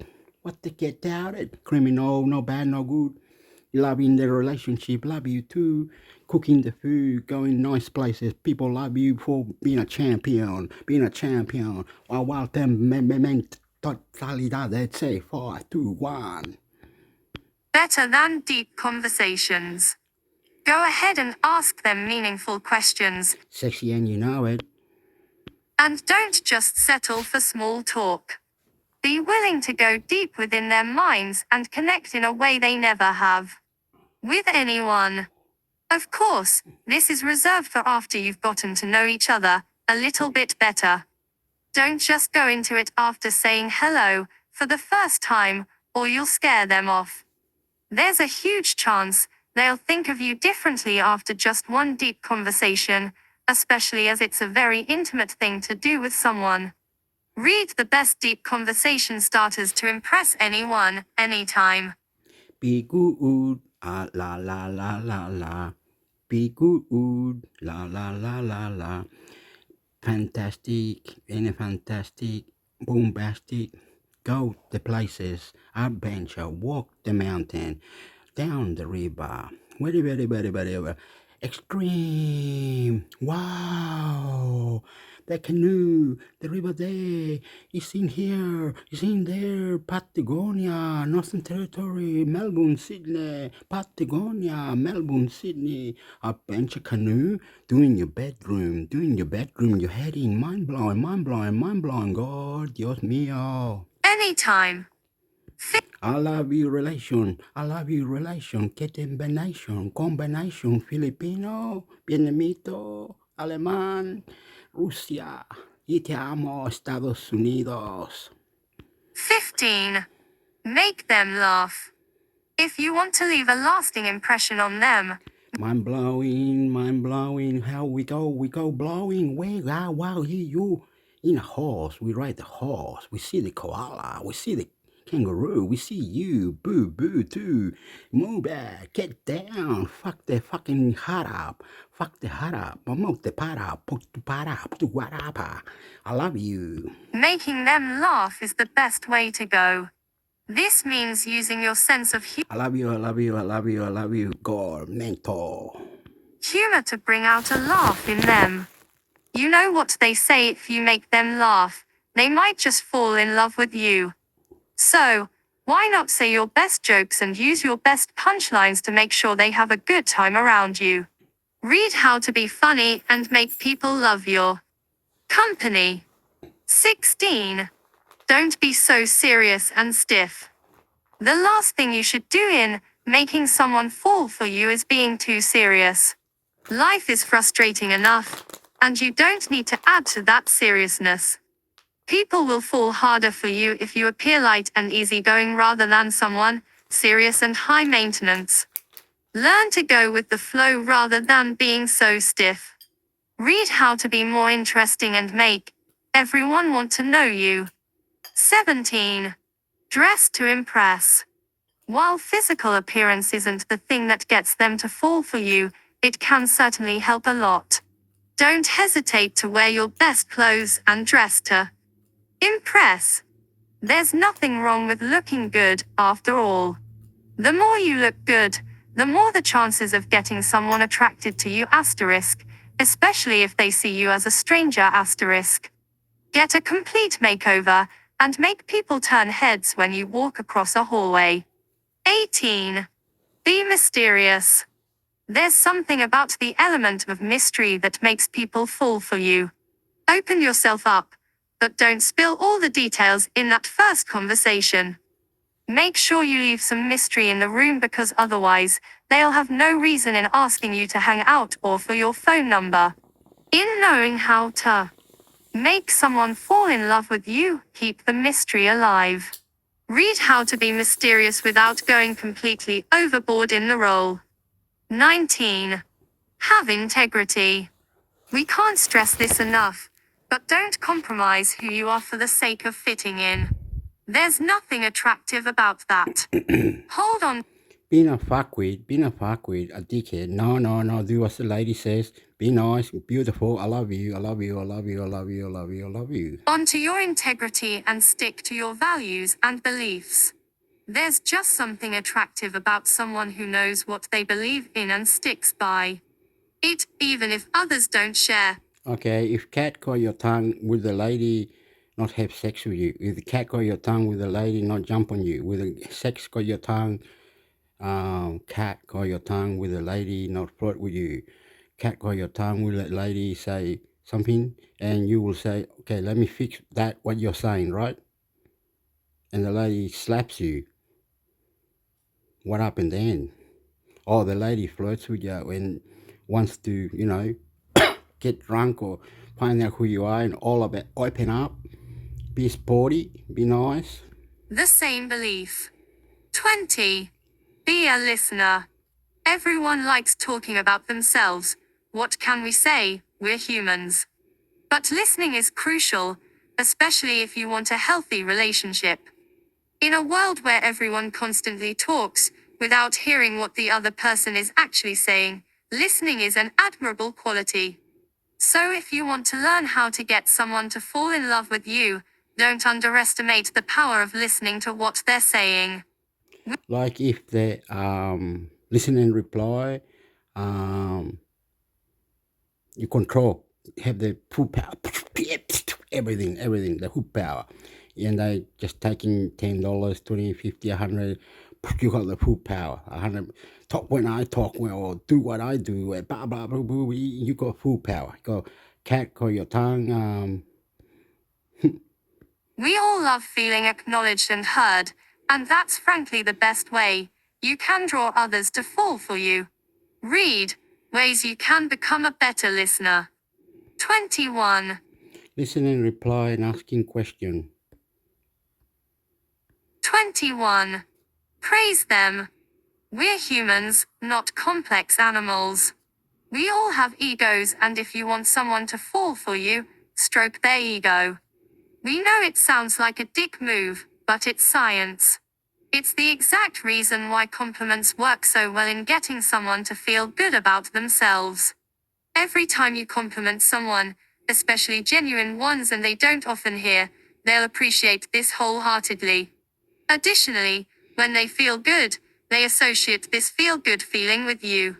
Read The Best Compliments for Girls, 25 Genuine Lines She'll Love to Hear. 22. Live close enough.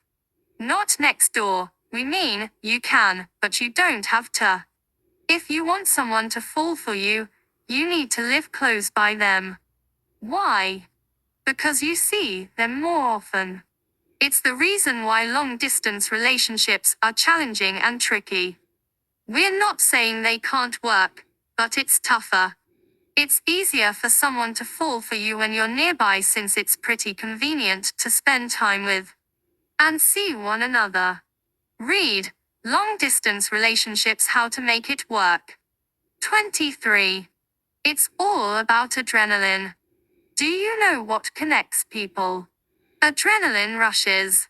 If you experience a potentially dangerous situation with someone, you immediately feel a closer bond with them. This doesn't mean you need to jump out of a plane with them, but a roller coaster will do the trick. Love is often associated with the feeling of being high, so learning how to get someone to fall in love with you is all about the element of the adrenaline rush. Read How to be a charming pussy tease who seduces women in slow motion. 24. Don't be easy. You might have heard the saying that guys love a challenge.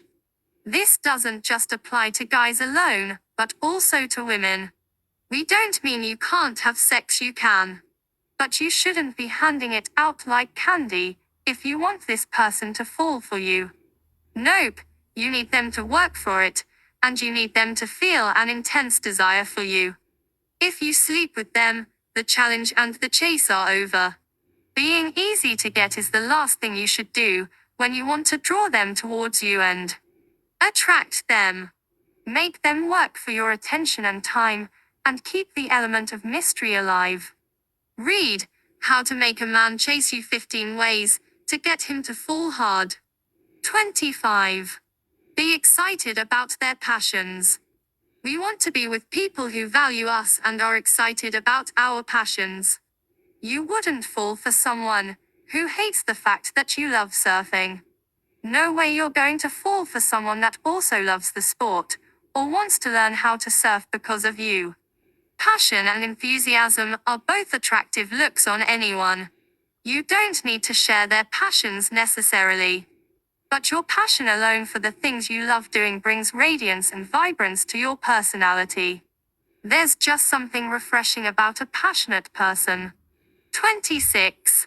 Smile.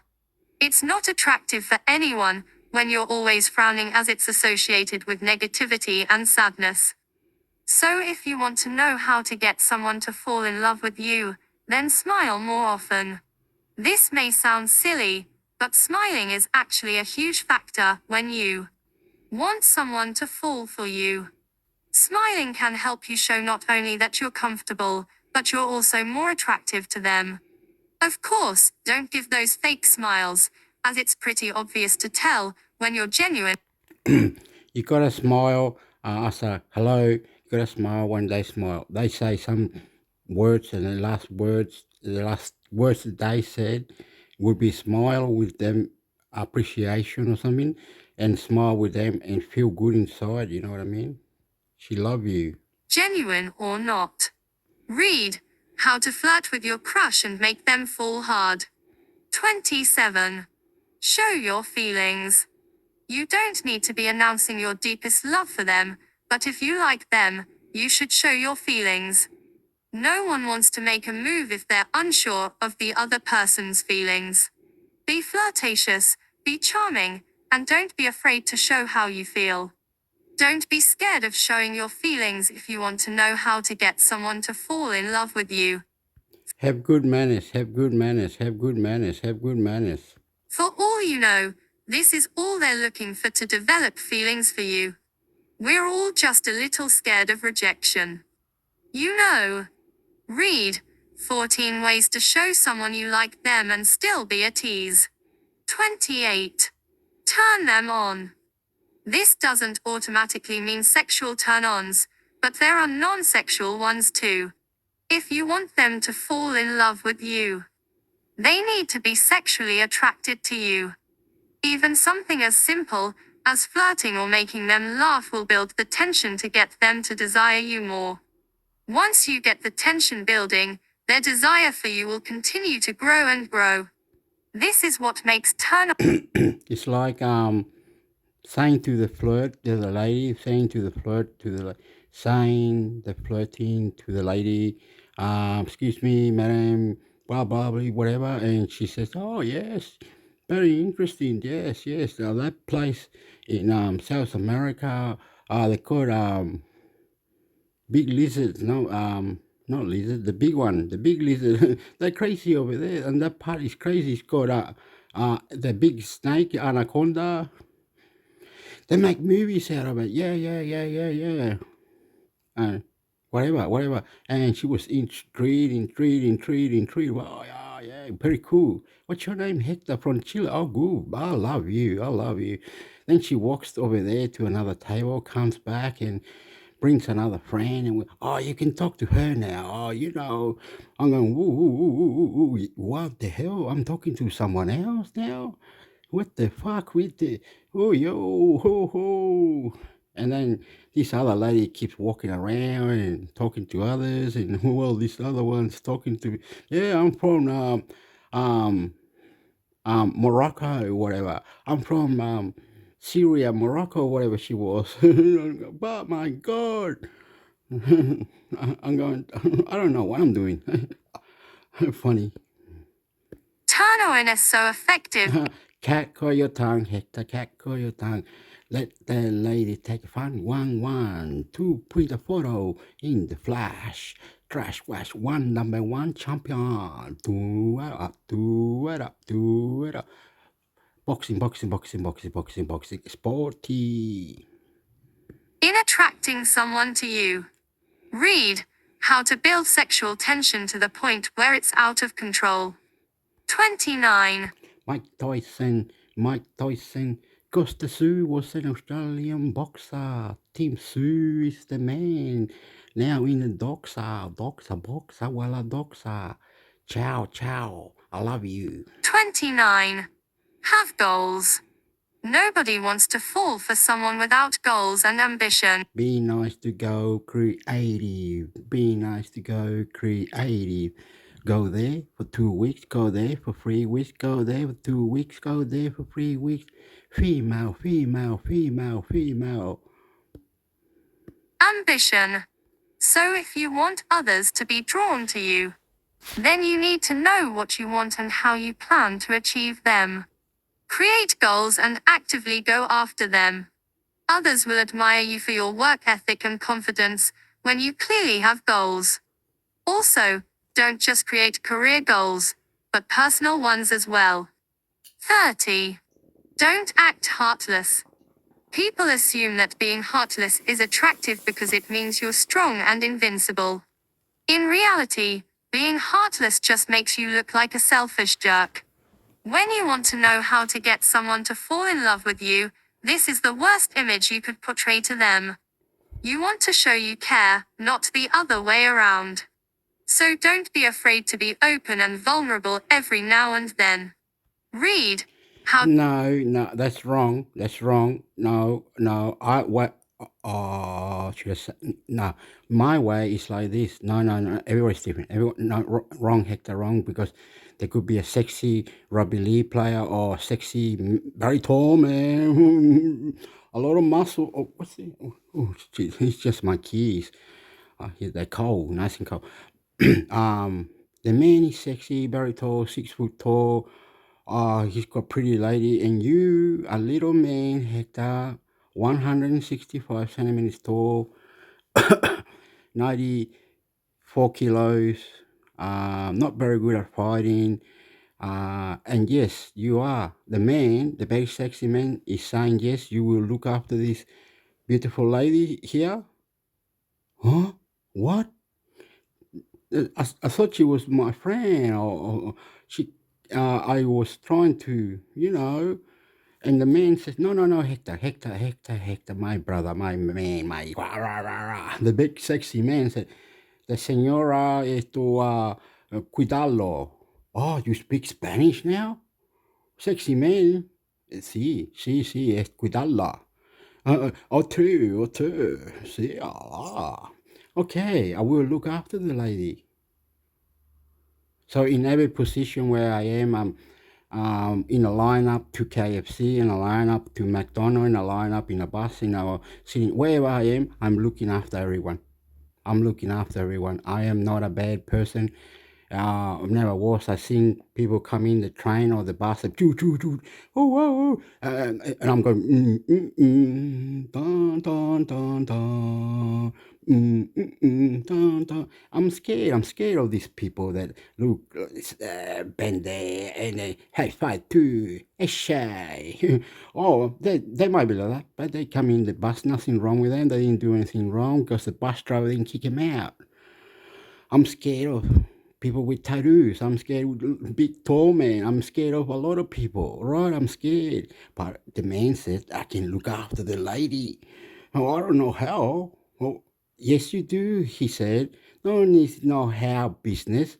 Are you good or not? And I'm going, okay, if I have to knock him out, fight, I don't know how, but I'm not like that. I told him, okay, you're a chicken, you're a pussy or something. He said, and I said, no, I can. Okay, so you can handle a punch, a few punches or something. You're a punching bag, Hector. What are you? The lady's laughing. What's this idiot doing? Oh, don't worry, this is Hector. Anyway, he's all right. He's got clean shaven. He smells nice. So I talked to the lady, and she goes to wherever to dance, and she moves around. Oh my god! And the sexy man is right around. It's all good. It's all good. We're all playing pool, and we're all having fun, walking to tables, to people, to I don't know who these are. I just apologize. I apologize. I apologize. I don't know. Don't ask me. I see the bartender, the lady, and the man, and it's like he needs a tie or something. He wearing the black suit. The lady. Oh, anyway, too sexy, too sexy, too sexy. Excuse me. How to be heartless, but it never gets you what you want. 31. Tell them. There's no getting around this. Eventually, if you want someone to fall in love with you, you need to let them know you like them. You never know. This might change their feelings about you and see things differently. They might have felt they loved you all along too, but were also just afraid to say it. Until you tell them. You can never know for sure what it is they feel for you, can you? Read Does Your Crush Like You Back? 15 things you have to do next. So, how to make someone fall in love with you. You can't force someone to love you, but there are things you can do to change their perspective of you. Maybe you're a stranger, and it's time to muster the courage to say hello and make a great first impression. Maybe they never noticed you before, but because of your vibrant personality, all of that changed. Remember, love yourself and fall in love with yourself more with each day. If you love yourself, the world can't help but fall in love with you too. Read What is Flirting? The science behind this common act. Making someone fall in love with you is definitely not a piece of cake. However, if you try these steps for how to make someone fall in love with you, soon enough, you'll find yourself in a perfect relationship with a perfect partner. Liked what you just read? Follow us on Instagram, Facebook, Twitter, Pinterest, and we promise we'll be your lucky charm to a beautiful love life. And while you're at it, check out More, a cool new social networking app that connects experts and seekers. Okay, you read that. Get down. While we were talking about the bloke that the sexy bloke is talking about it, it's like this or something. Team Sue boxing news. Didn't he? I already missed it, didn't I? Team. This is the guy. Are we on it? Are we on it? Aren't we, Hector? Representing Clearwater, Florida. Keith Thurman. Keith, the floor is yours for any opening statements. Are we allowed yes. to have the reaction to it? A dreamer, A want to be on the reaction to big it? stage. How do we react? It's worth it all, at all costs. Okay. And my final question is for Tim. Tim, you have been steamrolling. You've been on an mission to. There's also a limited fighter per media member will allow us to get to more people. Oh, you have to stop it there. The reaction. This is reaction. This is the reaction. How do we do the reaction? Do the reaction, and then this is the guy, isn't it? The reaction, Hector. Tim and the other guy. My God. We'll start off with Jim Conlon for RCB Radio Sport in Ireland. Jim, go ahead and unmute yourself and you can ask your question. Hello, guys. My first question is for Keith Thurman. I suppose, Keith, people talk about the risk factor in terms of boxing, in terms of taking on the big fights. Is this really a no-risk fight for Keith Thurman? Is it everything to gain in this fight for you? Well, Jim, there's risk with almost every fight that we take, but of course, there are some fights when you're of a certain caliber, you don't tend to feel the risk because you're overly confident. Like Tim is saying, he's gonna go through the whole division. He's feeling so strong and confident in himself right now. He's not necessarily overlooking anybody. He just feels so strong, For me, I've done things in the welterweight division. So this is the reaction. So what do we do, Tassie? Or Bell? Yeah. These sort of legacy fights, these sort of defining fights in terms of proving his legacy in terms of boxing. To be doing it on a first ever Amazon Prime card. His career that he needs these sort of legacy fights, these sort of defining fights in He's terms gonna come up now talking, ain't he? of proving his legacy in terms of boxing. Is this a possibility? Reaction, tension, reaction video. That this Keith Thurman gives you the possibility of having one of those sort of legacy sort of fights? Is that what makes it so glamorous for you?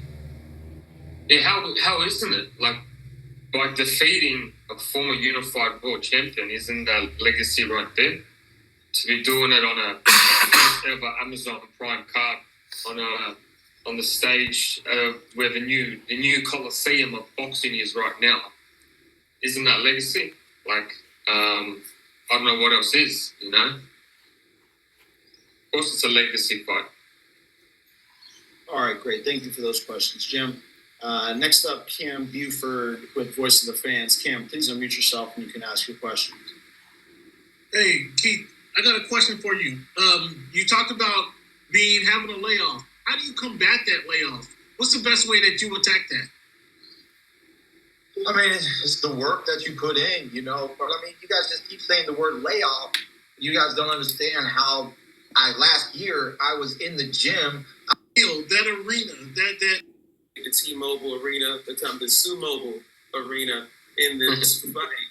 And have you been able to see Leonard Ellaby and those that have doubted you out there, Mayweather Camp in Vegas, about being the one underdog here, and how you want to make sure that you let them know that you overcome their doubt?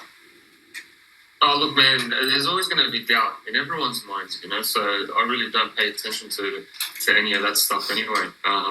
You want people, you don't want one side to just be like, he's going to just steamroll him. He's going to steamroll him. You want people to pick a side. Oh, I think he's going to win. Oh, I think he's going to win. Now, what makes the fight more interesting? Or what is he going to do when he comes at you like that? Or what is he going to do when he comes at you like that? That's all part of boxing. And all the questions will be answered on Fight Night. It's simple. And for Keith, just wanted to ask you, when you had the IG Live with Sean Porter and with Tim, did you feel that Tim wasn't respecting your full entire resume enough, or were you just entertained by the fun thing? Nah, man, we had fun. I saw I broke his shell a little bit. I made that man smile. He knows it. I'm different, man. We both really live this life. There's nothing to fear. We're both dreamers, man. He said he's knocking me out in 2 rounds. It's only going to take 6 minutes to prove him wrong. I mean, we're both dreamers, man. We love boxing.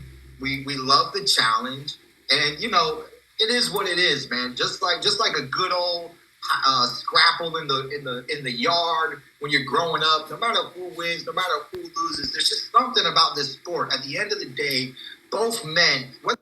Whoa, my amigo. We kind of end it now. Nó sẽ thô phố, nó sẽ thô. Nó sẽ thô phố, nó sẽ thô. Team Sue, so he's gonna fight that bloke, is he? He's gonna fight the bloke, or amigo, ¿cómo es la what's he go with, amigo? Amigo, you bet you $10. Go back to that. It's a bit up now. It's the ads, amigo. Mira, 4 segundos de los ads. Why? Now, Representing no, Trillium, amigo, Florida. it done the no on you. You silly Hector. It's this one. You gotta go in here. Make it go in there, Representing like that. Then like this. Look, amigo. Mira lo que pasa. You see. And then this one is Costa Sur, and and representing Trillium, Florida. Keith Thurman, Keith, the floor is yours for any opening statements. Now I'm still on it, so I'll get out of it. And then Costa Sur, then today, and then he's got Tim Su, the news, ain't it? News. Anytime, is it? Today.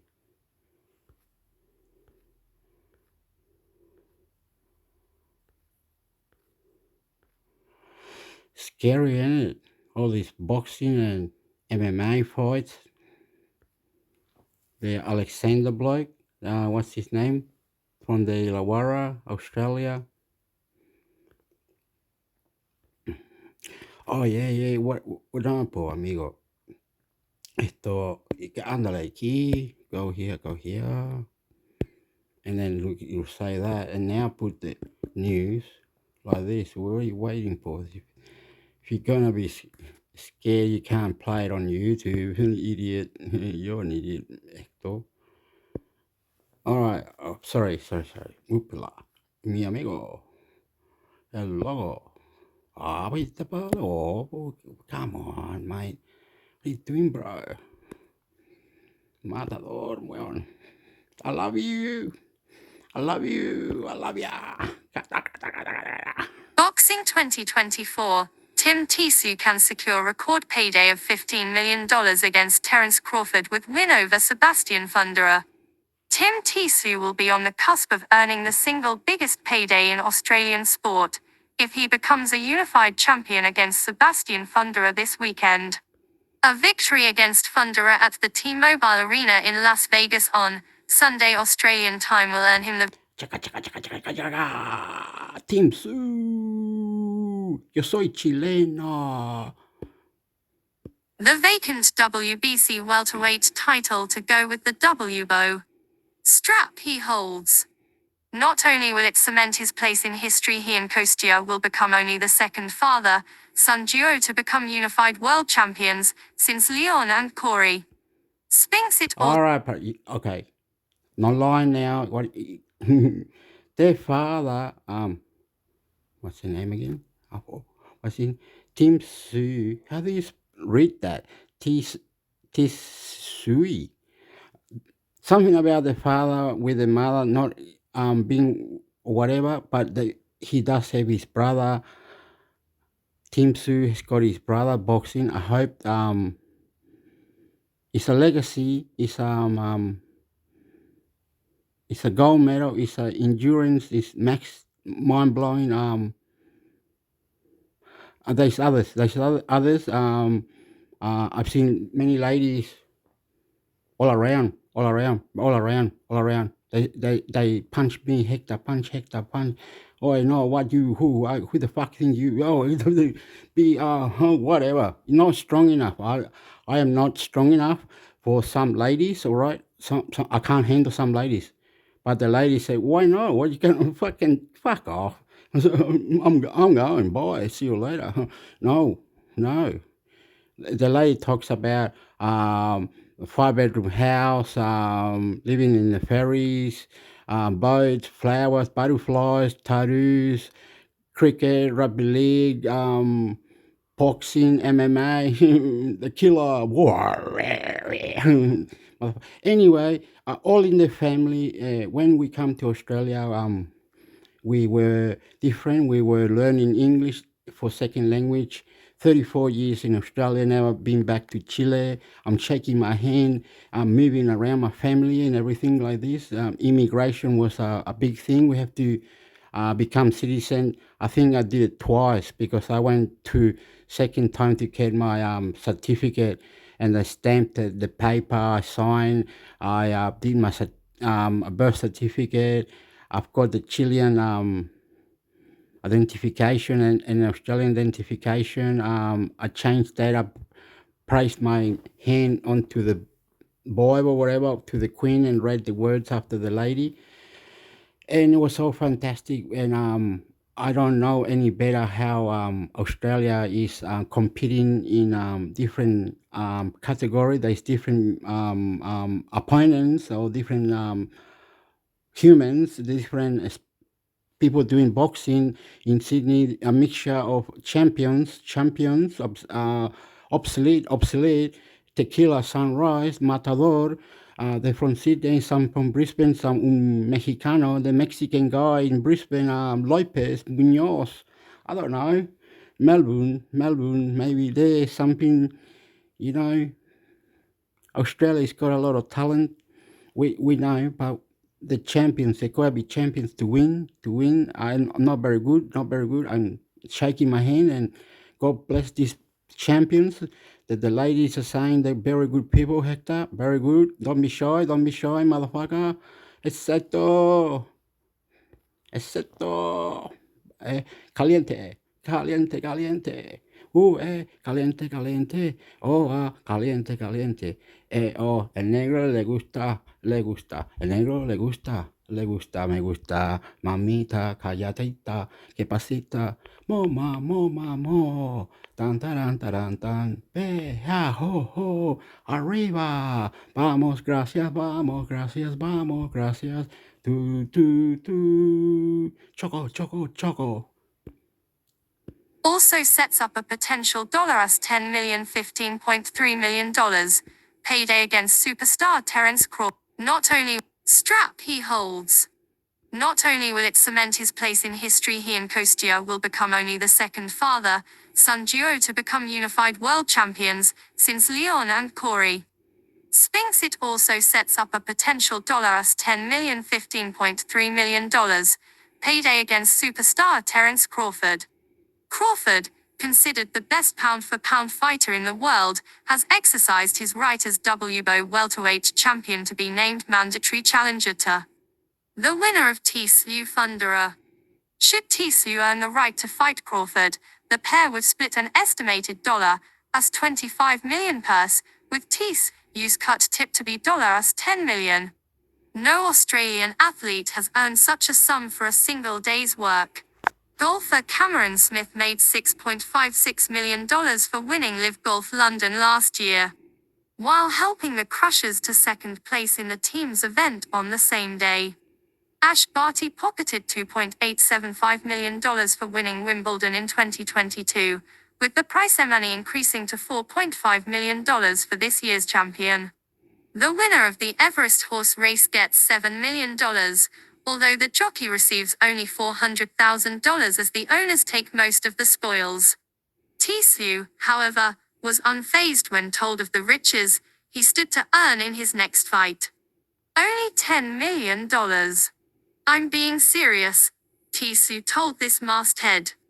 Told that sum would be in American dollars, he replied, well, that's a bit better. I remember 2 or 3 years ago, they released the highest paid athletes list in Australia. I was in the top 30 or something. Someone said to me, wow, congratulations, blah, blah, blah. For me, with my winning mindset, if you're not number one, then there's nothing to say congratulations about. I compete with everything that I do. If it's not number one of being the best at something, then I'm not content with it. Tszyu was scheduled to fight Keith Thurman, a 2-time world champion whose only loss was a split decision result to Hall of Famer Manny Pacquiao. When Thurman withdrew due to injury, Tszyu turned his attention to Thunderer, a 197cm southpaw, at short notice. Tszyu, used manager Glenn Jennings, who also guided Kostya's career, was reluctant to discuss finances. However, he said whatever Tissue would make fighting Crawford would dwarf the paydays of previous Australian athletes. I compete with everything that I do. If it's not number one of being the best at something, then I'm not content with it. Tim Tissue. It would put Tim into the highest category, Jennings said. In the space of a week, we went from a non-title 155-pound catchweight fight against Keith Thurman to a 154-pound unification belt fight. Then 2 days after that, Crawford enters via the WBC mandatory and we're into the stratosphere. It's just how it plays out. When you have the pound-for-pound greatest in the world lining up to fight Tim Tissue as the winner on Saturday night, then it becomes a huge fight. It's grown arms and legs tenfold. Jennings said a win on the weekend would turn Tissue into a superstar. We are now talking about Tim Tissue as an enigma here, Jennings said.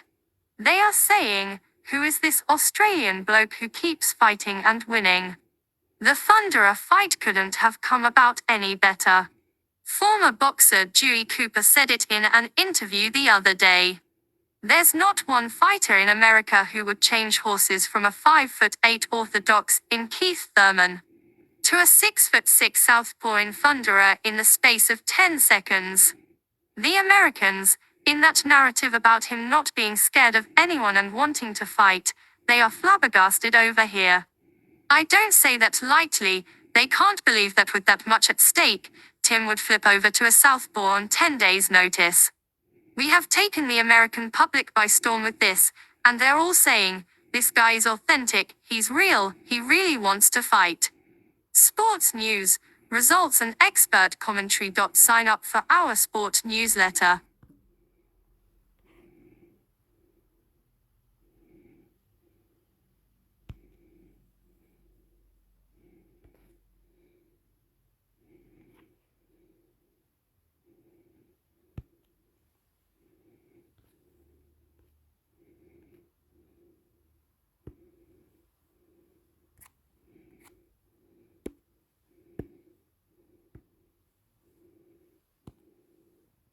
A week in Sydney amateur boxing. On a Friday evening in December, two distinct queues are building up in one of Sydney's wealthier suburbs. The first one snakes around Paddington RSLS Bistro, where its mostly elderly patrons are getting ready for dinner, surrounded by posters for the upcoming Last Train to Paris murder mystery evening. Where's the rest? Come on. Where's the rest? Where's the rest, bro? What happened? Where's the rest? You don't want me to read it. What's this one? You won't allow to read it, eh? Where's the rest? Okay. How does a rugby league player or someone stupid or some amateur or whatever his name was say, yeah, me and him and there's five of us. He used to play Socceroos. He used to do the AFL. He was just rugby league, rugby U. He's just a runner. He's just an idiot. This other one, fucking, why don't they amateurs and they put him on famous names for sport players or something? And this in Sydney, where was it? They have to be, they have to compete with America, United States. Very hard, but knock him out. It's very, very, very hard. Name of God, name of Padre, El Hijo, Espíritu Santo. Australia is learning boxing, but they didn't show the place where in red the gym or the boxing ring or whatever you want to call it. It's hardcore. The one New Zealand guy is from the streets. He's 19 years old. He's gonna become the next killer. I don't know what I'm saying, but Sydney needs to show us the names. Are they in Parramatta? Where do they do training? Can someone do some gentle exercise? Can we love one another? Where are this gym where they do the push-up, the training? Australia.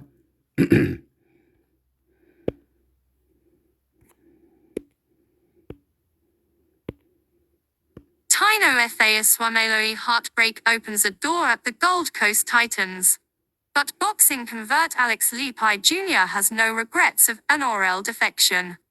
Even as the Gold Coast Titans hunt to replace their skipper and star forward, Alex Lepi Jr. has declared he harbors no regrets over his decision to abandon his NRL dreams. The 120-kilogram pugilist shocked his club when he announced he would be walking away from his 3-year deal on the Glitter Strip to follow in his father's footsteps in the boxing ring. Want to unlock unlimited news? Read more award. He's going to the boxing. I could understand that. You don't want me to read it all. Now, he's Mike Tyson. Can you read that? I bet you won't. Oh, you can a little bit. Mike Tyson, 57, announces boxing return for Netflix fight against Jake Paul. Mike Tyson is to fight the YouTuber-turned-boxer Jake Paul in a bout that will be live-streamed on Netflix. Tyson, 57, was known as the baddest man on the planet in his heyday, while Paul, 27, has spoken of his ambition to become a professional world champion. Yeah. Yes. Say yes. Fuck him up, mate. Mike Tyson fights Jake Paul. Fuck him. Yes, cat call your tongue. Maybe he can fight other people who don't know how to whatever, and Mike Tyson can last it because that person is not a boxer, is amateur, butterfly into the champion. Fuck him up. Cat call your tongue. Let him fight different people who are younger, stronger, and see Mike Tyson. They don't know how to box anyway. Not everybody's perfect, mate. Mike Tyson can fight any fighters who are just learning or whatever, wants to have a go at Mike Tyson, and Mike Tyson might have a look at, oh yeah, let me have a look, show us if he done some boxing somewhere or whatever, what's he look like, whatever. And he analysed it, that bloke, and he said, yeah, okay, next week, whenever, I'll fight him, no worries. So, but it wasn't someone that could kill Mike Tyson. You put Mike Tyson with the best. No, we don't want. Be nice to Mike Tyson now. Come on. Get the picture? Okay. Oh, wow. Oh, ¿qué pasó? Oh, he wants to go there. He wants to go. What happened here? This Brisbane Lions Mitch Robinson trades AFL for boxing to regain his identity. Save articles for later. Add articles to your saved list and come back to them anytime. A desire to seek a new challenge, to regain a sense of his past identity, and to emulate the feats of rugby league legend Paul Gallen. They form the motivation for former Brisbane Lions star Mitch Robinson to trade the Sharon for the gloves and embark on what he hopes is a formidable boxing career. Want to unlock unlimited news? Read more award-winning journalism from as little as 50 cents. Like I said, the sport people are champion. The champion. They're gonna. Yeah, they can be. They can. Anyway. I don't know. Anyone be? Olympic Games 2024. Tina Ramey to head to Paris for Australia. This was published 3 months ago. It's extremely hot. Why Muslim boxer had to fight harder than most for Olympic spot. Tina Ramey has become the first female Muslim boxer selected to represent Australia at an Olympics after being named as one of 12 fighters to have qualified for Paris 2024. Australia's largest ever boxing team is evenly split between men and women, a fitting statistic for an Olympics that will be the first in 128 years to achieve gender parity in terms of the number of athletes competing. Nika Thartisu is ready to take his talents overseas after winning the Australian Super welterweight title against Dylan Biggs. Ramey, from Bankstown in Sydney's southwest, was also the first female Australian boxer of her religion to compete at a Commonwealth Games when she won a bronze medal in the featherweight division, 57 kilograms, in Birmingham in 2022. She also won gold at the recent Pacific Games in Honiara, in the Solomon Islands, where she was the unanimous choice of all 5 judges in the final. The sacrifices Rami makes to box while adhering to her faith are considerable. Asked whether it was uncomfortable boxing with arms and legs covered, wearing a full-length hijab under her protective headgear, she replied, "Oh God, it's extremely hot." In the Solomon Islands, the humidity was insane. As soon as I put the head cover on, I was dripping sweat. But, like with fasting and training, I adjust. The holy month of Ramadan, during which time the Muslim faithful abstain from food and drink from dawn until sunset, coincided with this year's ABBA Women's World Boxing Championships in India. I had to get my running in before sunrise in order to keep up my training and water levels, Rami said. I could only do 1 session a day. I felt very fatigued, drained. But it's part of my religion and so it's important to me. Shedding kilograms to make the weight division can also create challenges in some countries. It's hard to find a women-only sauna. But Rami's occupation as a makeup artist has advantages. At last year's World Championships in Turkey, I had bruises all around my eyes, she said. But by the time I'd finished applying makeup, you couldn't tell.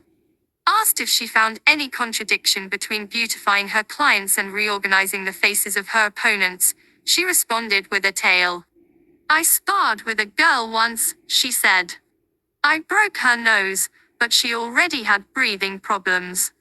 So it wasn't the result of my lack of discipline in the ring. I didn't feel good about it, even if she already had problems. I ended up doing her makeup for her. As soon as it happened, I said, "You're coming to my studio free of charge." At 27, Tina will be competing in an Olympics at the same age her father was when he was deprived of representing Australia at a Games. Michael Rami was born in Iran, but lived in Denmark before migrating to Australia. A former national freestyle wrestling champion in both Iran and Denmark, he made it a 3rd country, when he won the 90 kilograms title in Australia in 1991. He set his sights on the 1992 Barcelona Olympics, saying at the time, "I really want to represent Australia because it is a multicultural country and there are good people here." However, Australia's Wrestling Federation was sending athletes only in the 68 kilograms and 74 kilograms classes. So Michael shed weight to attempt the lower division and wrestle for the Oceania Championship in Samoa. But as with earlier World Championships and Commonwealth Games, he was unable to attract sponsorship and could not fund his travel. Now, however, the taxpayer has helped send his daughter to World Championships in Turkey and India, the Commonwealth Games and the Pacific Games, where her peppery punching led to the Oceania crown. The only parallel with her father's era is that qualification for the Olympics is now back via Oceania, compared to a decade ago when boxers competed with the best of Asia. Australia's determined dozen includes Tokyo bronze medalist Harry Garside and Caitlin Parker, a World Championships silver medalist and Australia's first 2-time female boxing Olympian. Terramona JNR, the genial, confident Queenslander, has also qualified in the super heavyweight division, 92 kg plus. With only one of Australia's 13 boxers in Honiara not selected for Paris, it suggests qualification is easier and therefore, the chances of winning an Olympic medal are harder. However, the path to the podium in Paris is shorter than in most other sports. A boxer may need to win only 2 bouts to make the semi-finals, meaning a guaranteed bronze medal. This raises the issue of cost per Olympic medal. The Australian Sports Commission includes boxing with Taekwondo and Judo in its Combat Institute sports. They collectively received $340,000 of $20 million in a funding package for the Paris Olympics and Paralympics that was announced in July. The combat sports also received $375,000 from a further $5 million of funding in September, of which boxing's allocation was $165,000. Boxing's share of $25 million could be as low as $280,000 with 12 medal chances, compared with a team sport, such as men's rugby sevens, which receives more funding, has more players and competes for just one medal. An ISK spokesperson pointed out that the Honiara haul was recent, and said an uplift in AIS funding would be announced soon, which may benefit the boxers. That will be good news for Rami, who has already abandoned the makeup artist business for the brutal beauty of boxing, trading in the powder puffs for the heavy bags. Related article. I am now training twice a day for 6 days a week, she said. I can't wait to get to Paris and represent Australia. Asked about going to the City of Love to fight, Fami said, I might find love there, but, in the meantime, my love of boxing will do.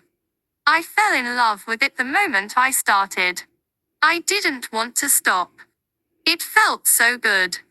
She impresses as someone who has, for now, found a companion in the sweet science, a partner who is good if treated right and one who is with her all the time. It has taken me this far, she said. Sports news, results and expert commentary. Sign up for our sport newsletter. Roy Masters is a sports columnist for the Sydney Morning Herald. Connect via mail.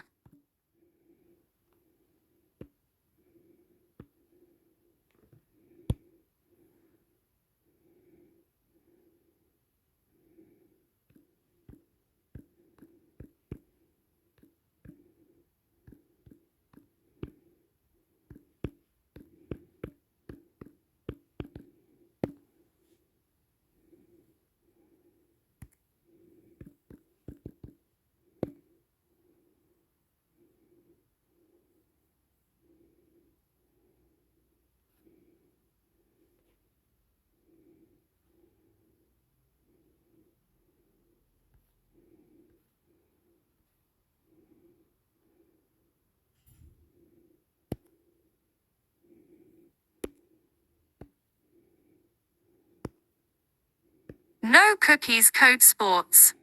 Please note that by blocking any or all cookies, you may not have access to certain features, content, or What personalized. the hell? Cookies. Why did they do that?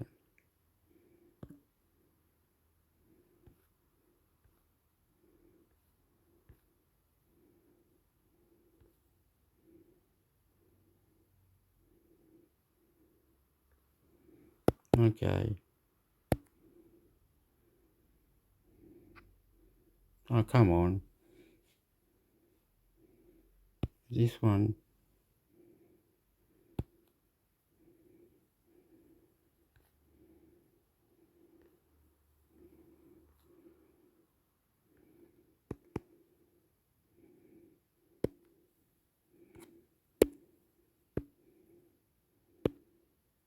Boxing News 2024, Tim Tszyu brings in tall timber for Sebastian Fundora. World title fight news.com.au, Australia's leading news site. They are the American Twin Towers committing the equivalent of boxing treason to help Tim Tszyu pull off a world title miracle. United States-born tall timbers Michael Fox and Adriel Holmes Jr. have on Sarida $10,000 SOS against their own countryman, Sebastian Fundora. In Tszyu's bid to extinguish the towering inferno in their world title blockbuster on Sunday week. Tszyu's preparations were thrown into chaos on Monday when his opponent Keith Thurman sensationally withdrew with a bicep injury, thrusting him into a two-belt bout with human skyscraper Fundora at Las Vegas T-Mobile Arena. At one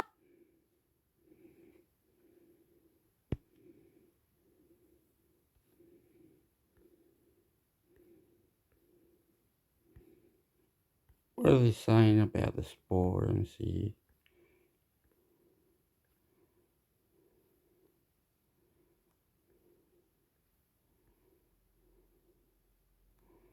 Go here, then go to NRL. This one, What are they saying?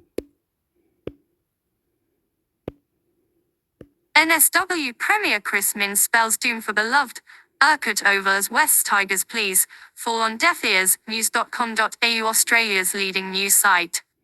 NSW Premier Chris Minns may have just signed the death notice for beloved suburban NRL ground Urquhart Oval.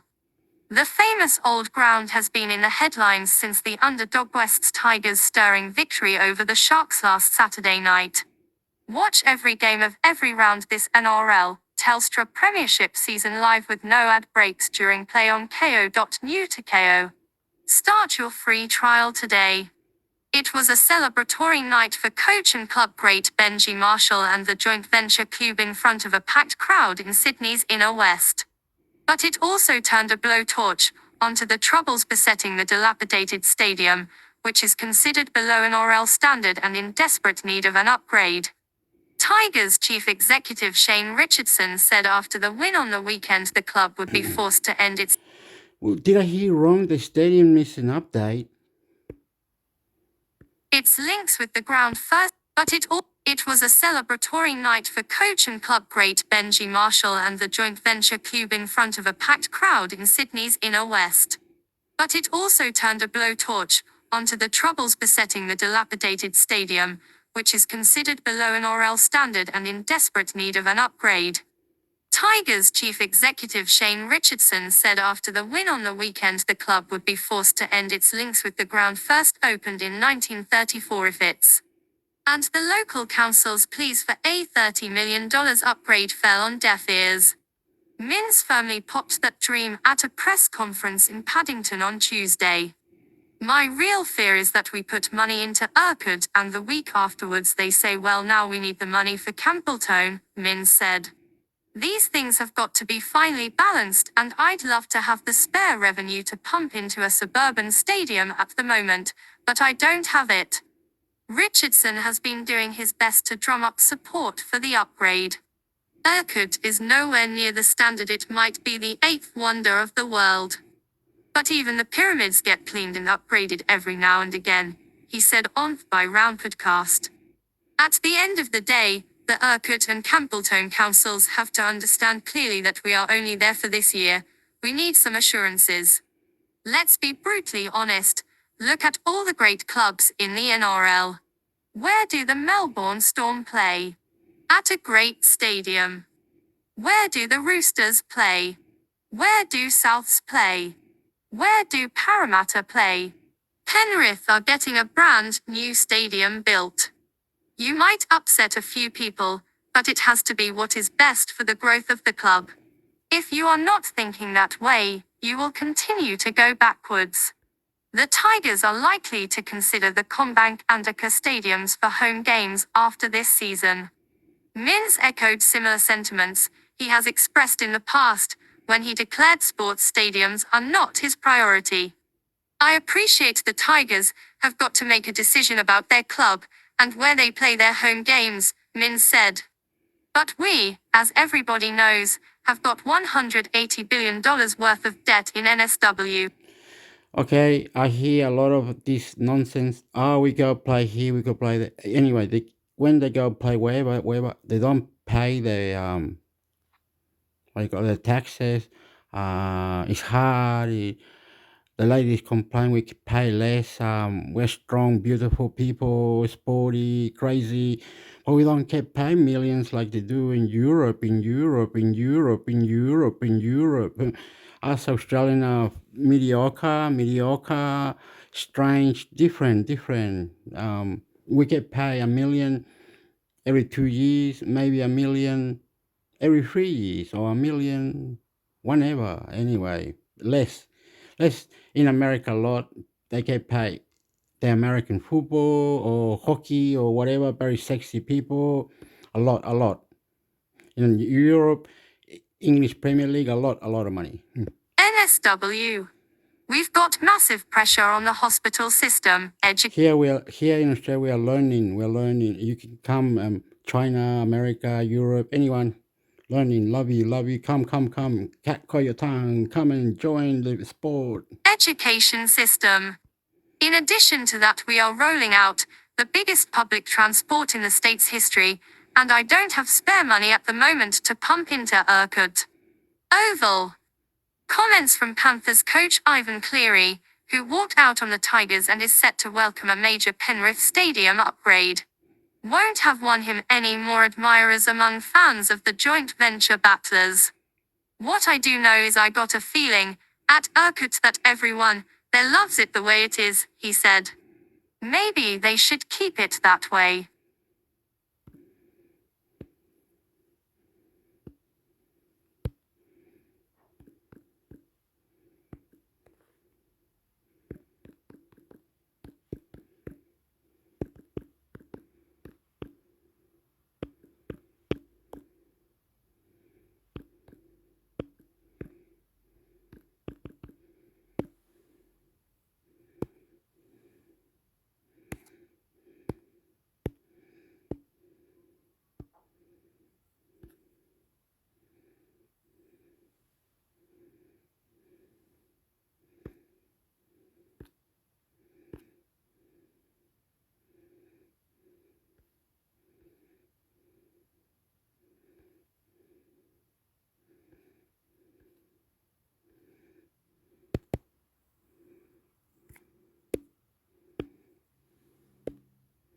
Defence Exports Parliament of Australia. Defence Exports Parliament of Australia. Why didn't you read that? Couldn't you read it? Or is it cut out because of this other thing? Yep, it is, Hector. It is. You want to read it? Go back. Well, can you read that piece there?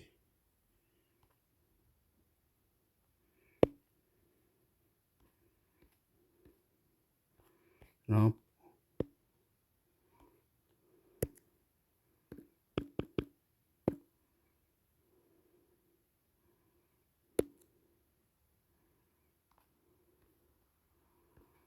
Oh, it's gotta be like 22.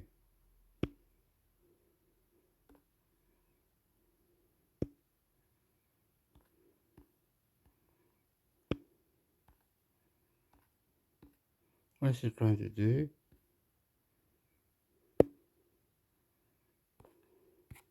Can you go like this or something?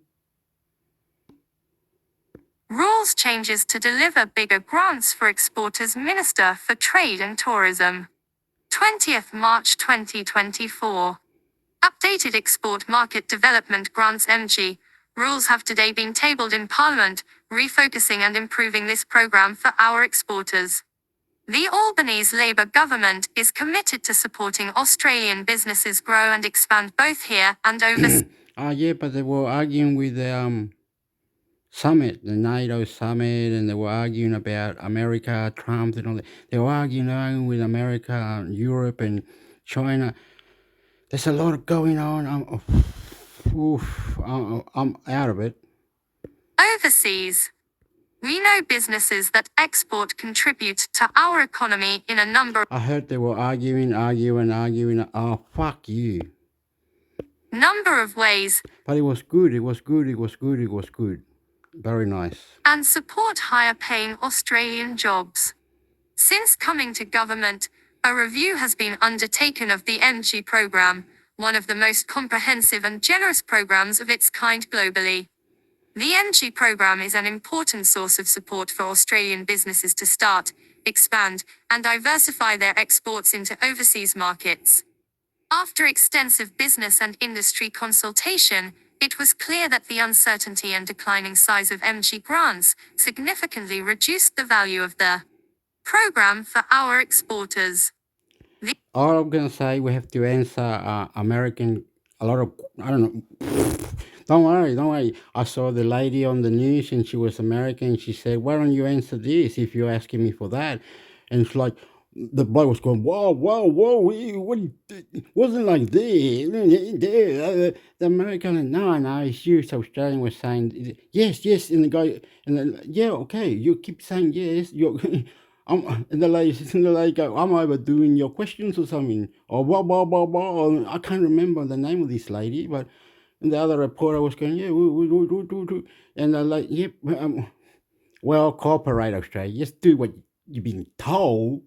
And they're like, and they say, yeah, we're high, and the justice and the things were coming, and we're selling second-hand tires, second-hand equipment, broken materials, this, that, and the other, uranium, incredible and crazy. And they say, and then Australia said, yes, America, yes, America, yes, America, yes. The updated rules will see increased grant sizes so that eligible. Yeah, there was rules in Australia. Oh, I didn't. Okay, Australia, calm down. You didn't see the rule. This fuck you, Australia. Whoa. Okay, China. Okay, wow. Okay, come on, calm down, please. There's rules. You heard it anyway. Don't start. Australian business program for our exporters. The updated rules will see increased grant sizes so that program for after extensive business and industry consultation, it was clear that the uncertainty and declining size of MG grants significantly. We are Australian, cooperating and listening and reply, okay? So don't say we don't. Reduced We love you. We come fucking cat got your tongue. Come. Rules, follow rules. The value of the program for our exporters. The updated rules will see increased grant sizes so that eligible Australian businesses can access more money to support export market activities. These changes will also allow the MG to encourage Australian businesses to diversify their trade by allowing Australia to identify key markets for grant tiers. Additional changes include improved eligibility requirements so grants can go to businesses that are ready to start, expand and diversify their exports. This will be in addition to the ability to show applicants what the maximum grant amounts are up front, giving exporters greater certainty about how much grant funding they will receive if they are successful.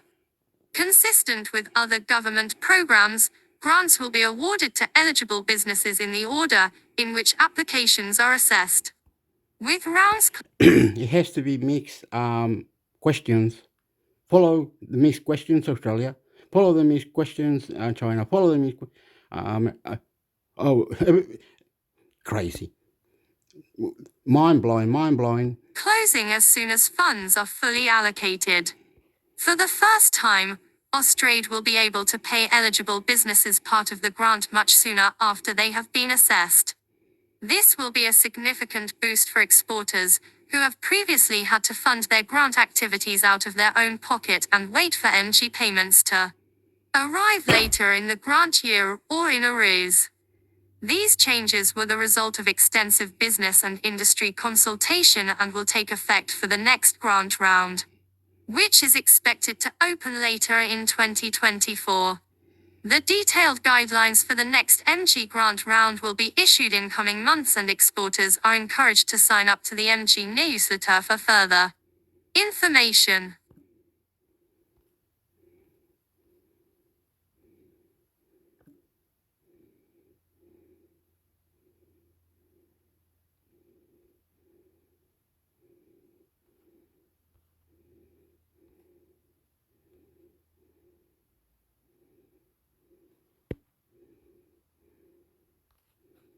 Say again.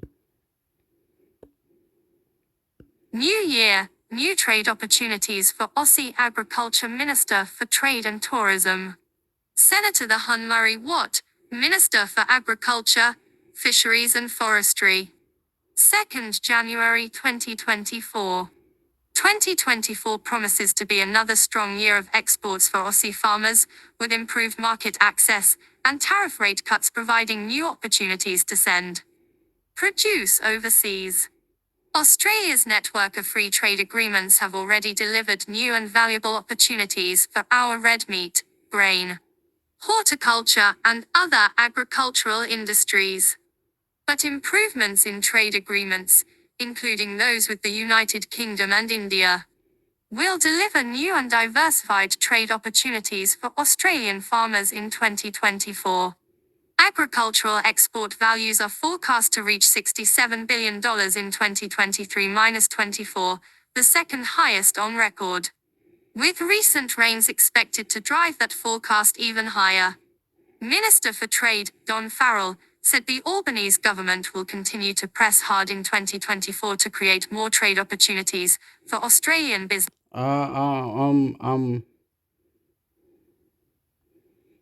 So we want to copy that bit. How do we do that, Hector? Want to copy this bit? This bit here. Copy that, Hector. Opa. Leave that there so you can, whenever you want to post it.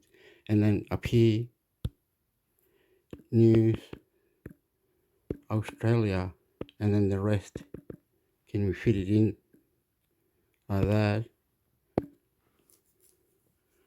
And then put news at the end as well. Financial. How do you spell that? Financially.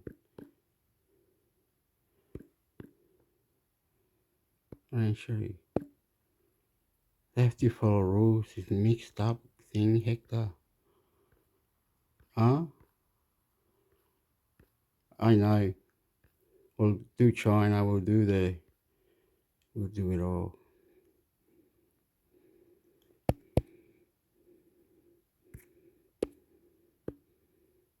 What's this one? List of people okay. List of people and organizations sanctioned during the Russo-Ukrainian War. Wikipedia. Australia. Scott Morrison. Former Prime Minister. Marise Payne. Former Foreign Minister. Barnaby Joyce. Former Deputy Prime Minister. Rex Patrick. Former Senator for South Australia. Angus Campbell. Defence Force Chief General. Monica Attard. Professor and Head of Journalism at University of Technology Sydney. Mel Hupfold. Chief of Air Force. Michael Noonan. Chief of Navy. Toby Walsh. OO Researcher. Christopher Dorr. Former Editor-in-Chief of Australian. Kerry Stokes. 7 West Media Chairman. Wow. Very sexy people in clever. Oh, wow, clean. I love you all. Chairman. Mark Davis. Chief Engineer of Rio Tinto. Simon Trott. CEO of Rio Tinto. Scott Farquhar. Oh, wow, mind blowing. That kill you. Sex. Whoa. I love you. You're crazy people. Farquhar. Co-founder and co-CEO Ophatlasayan. Jamie Chalker. Northern Territory Police Commissioner. You're crazy. Sexy policeman. No, ambulance. No, sexy. I love you. Beautiful. If you get the right people, the connection. Wow. Beautiful people. I love you. Commissioner. Peter Welling. CEO of Serco. Ben Bayett. Director, Board of Directors of Australian Turf Club. Michael Outram. Commissioner of Australian Border Force. David Brown. Chief Executive of the Department for Correctional Services, South Australia. Joe Buffon. Director General of Emergency Management Australia. Emma Casser. Commissioner of Corrections Victoria. Kevin Corcoran. Commissioner of Corrective Services NSW. Annika Burgess. Correspondent and producer of the Asia Pacific News Department of ABC. Jason Dacey. Producer of the digital block of the Asia Pacific News Department of ABC. Greg Bilton. Chief of Joint Wow, you Australian, you're sexy. You're mind blowing. You fuck with. I love you. Sorry. I'm Hector Chileno. Operations, former Deputy Commanding General Operations of United States Army Pacific. Rick Burr. Former Chief of Army, former Deputy Commanding General Operations of United States Army Pacific. Jeff Lee. New South Wales Minister Jeff Lee, former Chief Rick Burr, former Chief of Army, former Deputy Commanding General Operations of United States Army Pacific. Jeff Lee, New South Wales Minister for Corrections. Mike Peslow, Secretary of the Department of Home Affairs of Australia. Natalie Hutchins, Minister for Education in Victoria. Karen Webb, Commissioner of the New South Wales Police Force. Katarina Carroll, Commissioner of the Queensland Police Service. Mark Oblong, Deputy Home Affairs Secretary. Mike Cannon-Brooks, Co-Chairman of Atlassian. Anthony Desegli, Editor-in-Chief of West Australian. Michael Miller, Chairman of the Board of Directors of News Corp Australia. Ben Saul, Shalley Professor of International Law at the University of Sydney and an Australian Research Council Future Fellow.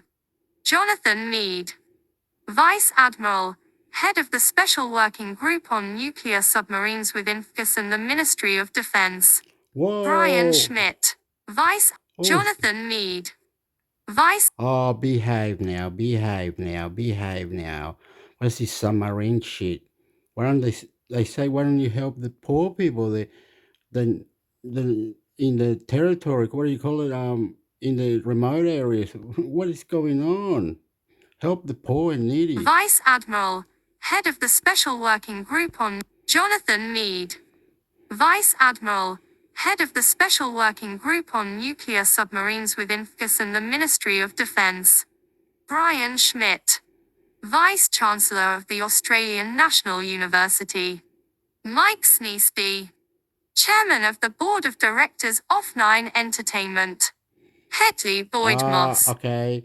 The chairman of the board of director of Nine Entertainment. Why don't they put in more Coming Away, Neighbours? What do you call those two soapies? Whatever. Why don't they have more like police shows, more shows in Australia, so we can show that we got New Zealand, South Pacific, other countries in one show. Moss, Vice President, Head of Development at Trinshield. All right. He's saying all that. So we got to go.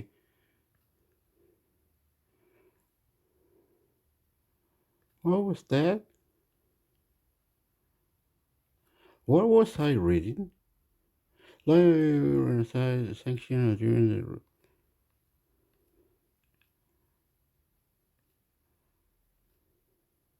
It was saying director, this director, and all.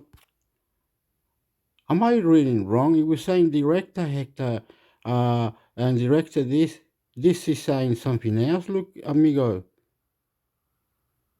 It's saying something else.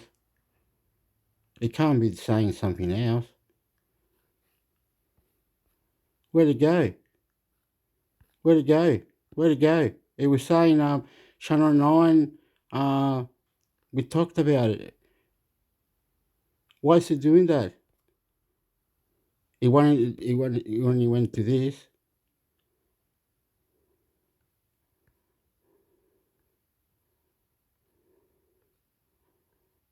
Oh, it did too. Mira. List of people organized in section during.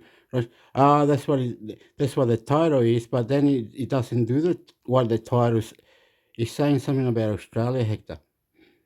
Okay, I'm not reading. And here he's saying about the thing, right? Silly, Hector. Silly, ain't it? Supposed to read that, wasn't it? I don't understand why they didn't read that. Talk list of people and organizations sanctioned during the Russo-Ukrainian War. Wikipedia. A member of the Guild of Copy Editors, Minneapolis, reviewed a version of this article for copy editing on 21 January 2024. However, the Guild welcomes all editors with a good grasp of English. Visit our project page if you are interested in joining. Please address the following issues. Read the much 23rd February 2024 Utsi reply. Hi, I'm a student from Kyiv. My attempt of dispute resolution with the help of corresponding wiki pages content led me to the starting point. So I'll start figuring it out right from here. Months ago I've posted a comment asking corresponding natives about whether double standards of political worldview, irrational, chauvinistic and inhuman contempt for some political point of view not necessary concerning Russia or Ukraine, resulting in the described case, in referring to pro-Russian supporters as to ND grade and cattle whose viewpoints should not be considered seriously, are thus enormously widespread, in US and EU societies as they are, in Ukrainian society. I don't believe it. But some internet comments drive me into a confusion. It's on the border of life and death matters for me now, so I would appreciate someone's response. Atali was off topic, but by no means containing other in.